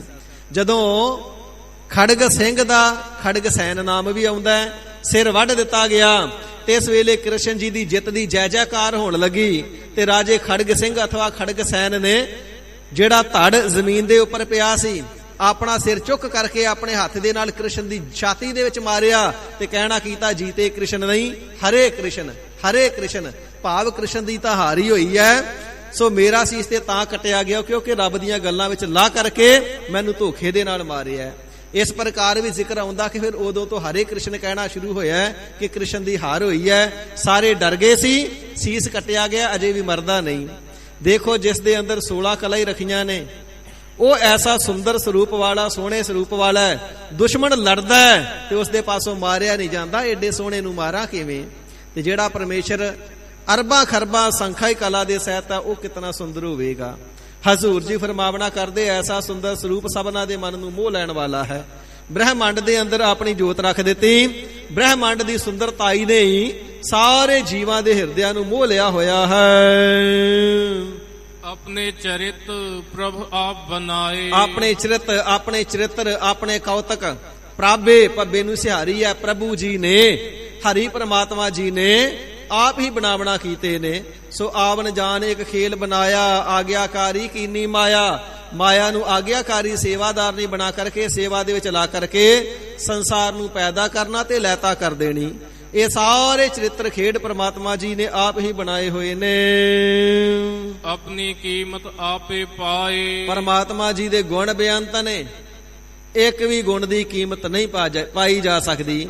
ਪਰਮਾਤਮਾ ਜੀ ਆਪਣੇ ਗੁਣਾਂ ਦੀ, ਆਪਣੀਆਂ ਵਡਿਆਈਆਂ ਦੀ ਕੀਮਤ ਨੂੰ ਆਪ ਹੀ ਜਾਣਦੇ ਨੇ, ਆਪਣੀ ਸਮਗਰ ਮਹਿਮਾ ਨੂੰ ਆਪ ਹੀ ਜਾਣਦੇ ਹਨ ਜੀ।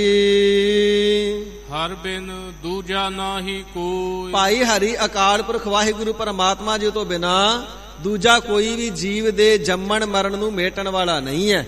ਤੇ ਇਸ ਵਾਹਿਗੁਰੂ ਜੀ ਤੋਂ ਬਿਨਾ ਸਾਰੇ ਸੰਸਾਰ ਦੀ ਪ੍ਰਤਪਾਲਣਾ ਕਰਨੇ ਵਾਲਾ ਦੂਜਾ ਕੋਈ ਨਹੀਂ ਹੈ। ਤੇ ਇਸ ਵਾਹਿਗੁਰੂ ਜੀ ਤੋਂ ਬਿਨਾ ਸੁੱਖਾਂ ਦਾ ਦਾਤਾ ਹੋਰ ਕੋਈ ਨਹੀਂ ਹੈ। ਤੇ ਇਸ ਵਾਹਿਗੁਰੂ ਜੀ ਤੋਂ ਬਿਨਾ ਜਪਣੇ ਜੋਗ ਵੀ ਦੂਜਾ ਕੋਈ ਹੋਰ ਨਹੀਂ ਹੈ।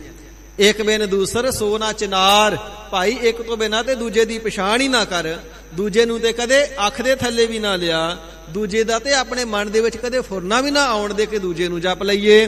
ਕੋਈ ਦੇਵੀ ਦੇਵਤਾ ਮੁਕਤ ਨਹੀਂ ਕਰ ਸਕਦਾ, ਕਿਉਂਕਿ ਆਪ ਵੀ ਮੁਕਤ ਨਹੀਂ। ਇਸ ਕਰਕੇ ਹਰੀ ਪ੍ਰਮਾਤਮਾ ਵਾਹਿਗੁਰੂ ਜੀ ਤੋਂ ਬਿਨਾ ਮੁਕਤੀ ਦਾ ਦਾਤਾ ਦੂਜਾ ਕੋਈ ਨਹੀਂ, ਤੇ ਜਪਣੇ ਜੋਗ ਵੀ ਦੂਜਾ ਹੋਰ ਕੋਈ ਨਹੀਂ ਹੈ। ਸਰਬ ਨਿਰੰਤਰ ਏਕੋ ਸੋਇ, ਸਾਰਿਆਂ ਦੇ ਨਿਰੰਤਰ ਇੱਕ ਰਸ ਅੰਦਰ ਏਕੋ ਸੋਏ। ਤੇ ਇਸ ਹਰੀ ਅਕਾਲ ਪੁਰਖ ਵਾਹਿਗੁਰੂ ਜੀ ਦੀ ਹੀ ਜੋ ਸੋਭਾ ਵਾਲਾ ਹੈ, ਤੇ ਇਸ ਦੀ ਜੋਤ ਵਸ ਰਹੀ ਹੈ। ਸਰਬ ਨਿਰੰਤਰ ਏਕੋ ਸੋਏ, ਇੱਕ ਰਸ ਸਾਰੇ ਜਿਤਨੇ ਵੀ ਜੀਵ ਨੇ, ਜੰਤੂ ਨੇ, ਦਾਨਵ ਮਾਨਵ ਨੇ, ਇਸਤਰੀ ਪੁਰਸ਼ ਨੇ, ਬ੍ਰਿਸ਼ ਪਹਾੜ ਬੂਟੇ ਨੇ, ਨਦੀਆਂ ਝੀਲਾਂ ਦਰਿਆ ਨੇ, ਸਾਰਿਆਂ ਦੇ ਅੰਦਰ ਇੱਕ ਵਾਹਿਗੁਰੂ ਜੀ ਹੀ ਨਿਰਗੁਣ ਸਰੂਪ ਹੋ ਕਰਕੇ ਵਸ ਰਹੇ ਨੇ। ਸਭਨਾਂ ਦੇ ਅੰਦਰ ਚੇਤਨ ਸੱਤਾ ਉਸੇ ਦੀ ਹੈ, ਸਭਨਾਂ ਦਾ ਅਧਿਸ਼ਠਾਨ ਰੂਪ ਉਹੀਓ ਹੀ ਹੈ। ਊਤ ਪੂਤ ਰਵਿਆ ਰੂਪ ਰੰਗ, ਜਿਤਨੇ ਵੀ ਰੂਪ ਆਕਾਰ ਨਜ਼ਰ ਆਉਂਦੇ ਨੇ, ਜਿਤਨੇ ਵੀ ਰੰਗ ਨਜ਼ਰ ਆਉਂਦੇ ਨੇ, ਸਾਰਿਆਂ ਦੇ ਅੰਦਰ ਹਰੀ ਪਰਮਾਤਮਾ ਵਾਹਿਗੁਰੂ ਜੀ ਆਪ ਹੀ ਰਵਿਆ ਹੋਇਆ ਹੈ। ਉਹ ਤੇ ਪੋਤ, ਤਾਣੇ ਤੇ ਪੇਟੇ ਵਾਂਗੂ। ਸਾਧ ਸੰਗਤ ਜੀ ਜਿਹੜਾ ਕੱਪੜਾ ਸਭਨਾਂ ਨੇ ਪਹਿਨਿਆ ਹੀ ਹੈ ਨਾ ਸਰੀਰਾਂ ਦੇ ਉੱਪਰ, ਸੋ ਇਹ ਤਾਣੇ ਪੇਟੇ ਕਰਕੇ ਜਿਹੜੇ ਲੰਬੇ ਰੁੱਖ ਧਾਗੇ ਹੁੰਦੇ ਨੇ, ਫਿਰ ਇਸੇ ਪ੍ਰਕਾਰ ਆਡੇ ਰੁੱਖ ਧਾਗੇ ਹੁੰਦੇ ਨੇ, ਇਹਨਾਂ ਨੂੰ ਤਾਣਾ ਤੇ ਪੇਟਾ ਆਖਿਆ ਜਾਂਦਾ ਹੈ। ਲੰਬੇ ਵਾਲੇ ਤਾਣੇ, ਛੋਟੇ ਵਾਲਾ ਪੇਟਾ ਹੁੰਦਾ ਹੈ। ਜਿਵੇਂ ਕੱਪੜਾ ਕੀ ਹੈ, ਮੂਲ ਰੂਪ ਦੇ ਵਿੱਚ ਧਾਗਾ ਹੀ ਹੈ, ਸਾਰਾ ਤਾਣਾ ਪੇਟਾ ਕਰਕੇ ਗੁੰਦਿਆ ਗਿਆ, ਉਣਿਆ ਗਿਆ ਤੇ ਕੱਪੜਾ ਬਣ ਗਿਆ। ਇਵੇਂ ਜਿਵੇਂ ਤਾਣੇ ਦੇ ਵਿੱਚ ਪੇਟਾ ਤੇ ਪੇਟੇ ਦੇ ਵਿੱਚ ਤਾਣਾ ਸਮਾਇਆ ਹੋਇਆ ਹੈ, ਪਰਮਾਤਮਾ ਜੀ ਸਾਰੀ ਕਾਇਨਾਤ ਸ੍ਰਿਸ਼ਟੀ ਦੇ ਵਿੱਚ ਤਾਣੇ ਪੇਟੇ ਦੇ ਵਾਂਗੂ ਆਪ ਹੀ ਵਸੇ ਹੋਏ, ਸਮਾਏ ਹੋਏ ਰਵ ਰਹੇ ਹਨ ਜੀ। ਭਏ ਪ੍ਰਗਾਸ ਸਾਧ ਕੈ ਸੰਗ, ਸੋ ਸਾਧ ਸ੍ਰੇਸ਼ਟ ਸਤਿਗੁਰੂ ਜੀ ਦੀ ਦਇਆ ਦ੍ਰਿਸ਼ਟੀ ਦੇ ਨਾਲ ਮਨ ਦੇ ਅੰਦਰ ਤੇ ਇਸ ਪ੍ਰਮਾਤਮਾ ਜੀ ਦੇ ਗਿਆਨ ਦਾ ਪ੍ਰਕਾਸ਼ ਹੁੰਦਾ ਹੈ। ਬਿਨਾਂ ਸਤਿਗੁਰੂ ਜੀ ਦੀ ਦਇਆ ਦ੍ਰਿਸ਼ਟੀ ਤੋਂ ਕੁਝ ਪ੍ਰਾਪਤ ਨਹੀਂ। ਜਦੋਂ ਪੂਰੇ ਸਤਿਗੁਰੂ ਜੀ ਮਿਹਰ ਦੀ ਨਦਰ ਕਰਦੇ ਨੇ, ਜੀਵ ਦਾ ਜੀਵਨ ਬਦਲ ਜਾਂਦਾ ਹੈ। ਨਾਮ ਦਾ ਰਸੀਆ ਹੋ ਕਰਕੇ ਵਾਹਿਗੁਰੂ ਜੀ ਦੇ ਨਾਮ ਦਾ ਸਿਮਰਨ ਕਰਦਾ ਹੈ। ਸਤਿਗੁਰੂ ਜੀ ਕਿਰਪਾਲਤਾ ਕਰਕੇ ਗਿਆਨ ਦਾ ਚਾਨਣ ਤੇ ਇਸ ਦੇ ਹਿਰਦੇ ਦੇ ਅੰਦਰ ਕਰ ਦਿੰਦੇ ਨੇ ਨਾਮ ਦੇ ਦੁਆਰਾ। ਰਚ ਰਚਨਾ ਆਪਣੀ ਕਲ ਧਾਰੀ, ਹਰੀ ਅਕਾਲ ਪੁਰਖ ਵਾਹਿਗੁਰੂ ਪਰਮੇਸ਼ਰ ਜੀ ਨੇ ਸਾਰੀ ਰਚਨਾ ਨੂੰ ਰਚ ਕਰਕੇ, ਰਾਰਾ ਚੱਚੇ ਨੂੰ ਸਿਹਾਰੀ ਹੈ, ਰਚ ਕਰਕੇ, ਬਣਾ ਕਰਕੇ, ਹੋਂਦ ਦੇ ਵਿੱਚ ਲਿਆ ਕਰਕੇ ਸਾਰੀ ਰਚਨਾ ਨੂੰ ਆਪਣੀ ਕਲ ਧਾਰੀ, ਆਪਣੀ ਜੋ ਸ਼ਕਤੀ ਹੈ ਤੇ ਇਸ ਦੇ ਵਿੱਚ ਰੱਖੀ ਹੋਈ ਹੈ। ਆਪਣੀ ਜਿਹੜੀ ਜੋਤ ਰੂਪੀ ਸ਼ਕਤੀ, ਆਤਮ ਰੂਪੀ ਸ਼ਕਤੀ ਤੇ ਇਸ ਦੇ ਵਿੱਚ ਰੱਖੀ ਹੋਈ ਹੈ। ਆਪਣੀ ਕਲ ਧਾਰੀ, ਆਪਣੀ ਕਲਾ ਦੇ ਨਾਲ, ਸ਼ਕਤੀ ਦੇ ਨਾਲ ਸਾਰੀ ਸ੍ਰਿਸ਼ਟੀ ਦੀ ਰਚਨਾ ਕਰਕੇ ਪਰਮਾਤਮਾ ਜੀ ਨੇ ਥਾਂ ਪਰ ਥਾਂ ਸਾਰੀ ਸ੍ਰਿਸ਼ਟੀ ਨੂੰ ਟਿਕਾਇਆ ਹੋਇਆ ਹੈ। ਅਨੇਕ ਬਾਰ ਨਾਨਕ ਬਲਹਾਰੀ, ਗਰੀਬ ਨਿਵਾਜ ਸਤਿਗੁਰੂ ਸ੍ਰੀ ਗੁਰੂ ਅਰਜਨ ਦੇਵ ਸੱਚੇ ਪਾਤਸ਼ਾਹ ਮਹਾਰਾਜ ਸਾਹਿਬ ਜੀ ਫਰਮਾਨ ਕਰਨਾ ਕਰਦੇ ਨੇ, ਐਸੇ ਨਿਰੰਕਾਰ ਪਰਮ ਪਿਤਾ ਪਰਮੇਸ਼ਵਰ, ਸਭਨਾ ਦੇ ਪ੍ਰਤਪਾਲਕ, ਸਭਨਾ ਦੇ ਅਧਿਸ਼ਠਾਨ ਰੂਪ, ਸਭਨਾ ਦੇ ਆਤਮ ਸਰੂਪ, ਜੋਤੀ ਰੂਪ ਹੋ ਕਰਕੇ ਅੰਦਰ ਵਸਨੇ ਵਾਲੇ, ਜਿਸ ਦੀ ਮਹਿਮਾ ਦਾ ਕੋਈ ਅੰਤ ਨਹੀਂ ਪਾ ਸਕਦਾ, ਸਦਾ ਜਪਣੇ ਜੋਗ ਤੇ ਬੰਦਨਾ ਕਰਨੇ ਦੇ ਜੋਗ ਹੈ। ਐਸੇ ਵਾਹਿਗੁਰੂ ਜੀ ਤੋਂ ਸਦਾ ਸਦਾ ਕੁਰਬਾਨ ਜਾਂਦੇ ਹਾਂ, ਬਲਿਹਾਰ ਜਾਣਾ ਕਰਦੇ ਹਾਂ, ਜੋ ਸਭਨਾ ਦਾ ਪੈਦਾ ਕਰਨ ਵਾਲਾ, ਪ੍ਰਤਪਾਲਣਾ ਕਰਨੇ ਵਾਲਾ ਤੇ ਵਿਕਾਰਾਂ ਤੇ ਦੁੱਖਾਂ ਨੂੰ ਨਾਸ਼ ਕਰ ਦੇਣ ਵਾਲਾ ਹੈ। ਐਸੇ ਵਾਹਿਗੁਰੂ ਜੀ ਤੋਂ ਸਦਾ ਸਦਾ ਬਲਿਹਾਰ ਕੁਰਬਾਨ ਜਾਣਾ ਕਰਦੇ ਹਾਂ। ਸੋ ਸਾਧ ਸੰਗਤ ਜੀ, ਇਥੋਂ ਤੱਕ ਸਤਿਗੁਰੂ ਅਰਜਨ ਦੇਵ ਸੱਚੇ ਪਾਤਸ਼ਾਹ ਮਹਾਰਾਜ ਸਾਹਿਬ ਜੀ ਦੀ ਪਾਵਨ ਸੁਖਮਨੀ ਸਾਹਿਬ ਜੀ ਦੀ ਉਚਾਰਨ ਕੀਤੀ ਹੋਈ ਜੋ ਗੁਰਬਾਣੀ ਹੈ, ਤਿਸ ਦੀਆਂ ਜੋ ਕਿ 18 ਅਸ਼ਟਪਦੀਆਂ ਸੰਪੰਨ ਹੋਈਆਂ ਨੇ, ਅਖਰੀ ਅਰਥ ਆਪ ਜੀ ਨੇ ਸਰਵਣ ਕੀਤੇ ਨੇ। ਵਿਸਥਾਰ ਤਾਂ ਬਹੁਤ ਵਿਸ਼ਾਲ ਹੈ, ਕਦੇ ਮੁੱਕਣ ਵਿੱਚ ਆਉਂਦਾ ਨਹੀਂ। ਇਸ ਤੋਂ ਅੱਗੇ ਸਤਿਗੁਰੂ ਸੱਚੇ ਪਾਤਸ਼ਾਹ ਮਹਾਰਾਜ ਜੀ ਦੀ ਪਾਵਨ ਗੁਰਬਾਣੀ ਦੇ ਅਰਥ ਆਉਣ ਵਾਲੇ ਦਿਨਾਂ ਦੇ ਵਿੱਚ ਦੀਵਾਨਾਂ ਦੇ ਅੰਦਰ ਸਰਵਣ ਕਰਨਾ ਕਰਾਂਗੇ। ਗੁਰ ਚਰਨਾਂ ਵਿਖੇ ਅਰਜ਼ੋਈ ਕਰੀਏ, ਗਰੀਬ ਨਿਵਾਜ ਕਿਰਪਾਲਤਾ ਕਰਕੇ ਹਾਜ਼ਰੀ ਦਰ ਪ੍ਰਵਾਨ ਕਰੋ। ਭੁੱਲਾਂ ਚੁੱਕਾਂ ਦੀ ਖਿਮਾ ਅੱਗੇ ਵਾਸਤੇ ਸਮਤ ਬਖਸ਼ੋ। ਜੋ ਕਥਨ ਕੀਤਾ ਹੈ, ਗਾਵਿਆ, ਸਰਵਣ ਕੀਤਾ ਹੈ, ਮਹਾਰਾਜ ਸਾਡੇ ਸਭਨਾਂ ਦੇ ਹਿਰਦਿਆਂ ਦੇ ਅੰਦਰ ਵਸਾ ਦੇਵੋ, ਜਿਸ ਦੇ ਨਾਲ ਆਪ ਜੀ ਦੇ ਸਨਮੁਖ ਰਹਿ ਕਰਕੇ ਗਰੀਬ ਨਿਵਾਜ ਆਪ ਜੀ ਦੀਆਂ ਖੁਸ਼ੀਆਂ ਪ੍ਰਾਪਤ ਕਰ ਸਕੀਏ। ਗਰੀਬ ਨਿਵਾਜ ਕਿਰਪਾਲਤਾ ਕਰੋ, ਸਾਡੀ ਸਿੱਖੀ ਕੇਸਾਂ ਸਵਾਸਾਂ ਦੇ ਸੰਗ ਨਿਭਜਾਵੇ। ਸਤਿਗੁਰੂ ਜੀ ਕਿਰਪਾਲਤਾ ਕਰਕੇ ਸਭਨਾਂ ਦੀਆਂ ਮਨੋਕਾਮਨਾਵਾਂ ਪੂਰੀਆਂ ਕਰਨੀਆਂ, ਦਰੋਂ ਘਰੋਂ ਗੁਰਸਿੱਖੀ ਬਖਸ਼ ਕਰਕੇ ਨਿਹਾਲ ਕਰਨਾ। ਸਤਿਗੁਰੂ ਜੀ ਦੀ ਸੰਗਤ ਬਖਸ਼ਣੇ ਯੋਗ ਹੈ। ਭੁੱਲਾਂ ਚੁੱਕਾਂ ਦੀ ਖਿਮਾ ਅੱਗੇ ਵਾਸਤੇ ਸਮਤ ਬਖਸ਼ਣੀ ਜੀ। ਰਚ ਰਚਨਾ ਆਪਣੀ ਕਲ ਧਾਰੀ, ਅਨਕ ਬਾਰ ਨਾਨਕ ਬਲਿਹਾਰੀ। ਵਾਹਿਗੁਰੂ ਜੀ ਕਾ ਖਾਲਸਾ, ਵਾਹਿਗੁਰੂ ਜੀ ਕੀ ਫਤਿਹ। हे अच्युत हे पार ब्रह्म अविनाशी अगनास, हे पूरन हे सर्ब मैं दुख पंजन गुणतास, हे संगी हे निरंकार, हे निर्गुण सब टेक, हे गोविंद हे गुण निधान, जाकै सदा विवेक, हे अपरंपर हर हरे हह भी होवनहार, हे संतः कै सदा संग निधारा आधार, हे ठाकुर हव दासरो मैं निर्गुण गुण नहीं कोई, नानक दीजै नाम दान राखो हिय परोई, आई प्रभ सरनागति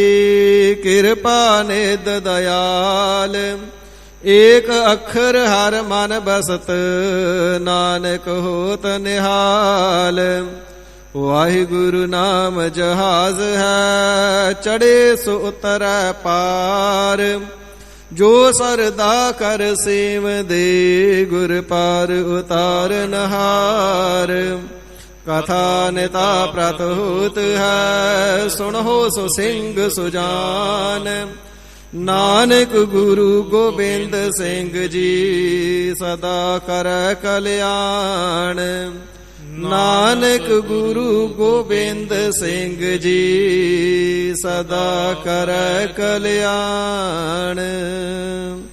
वाहिगुरु जी का खालसा वाहिगुरु जी की फतेह।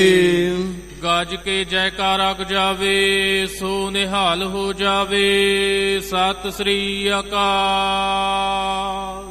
गुरबर अकाल देग तेग फतह, गुरु पंथ खालसे दे चढ़दी कला रखनी, सच्चे पातशाह जी महाराज।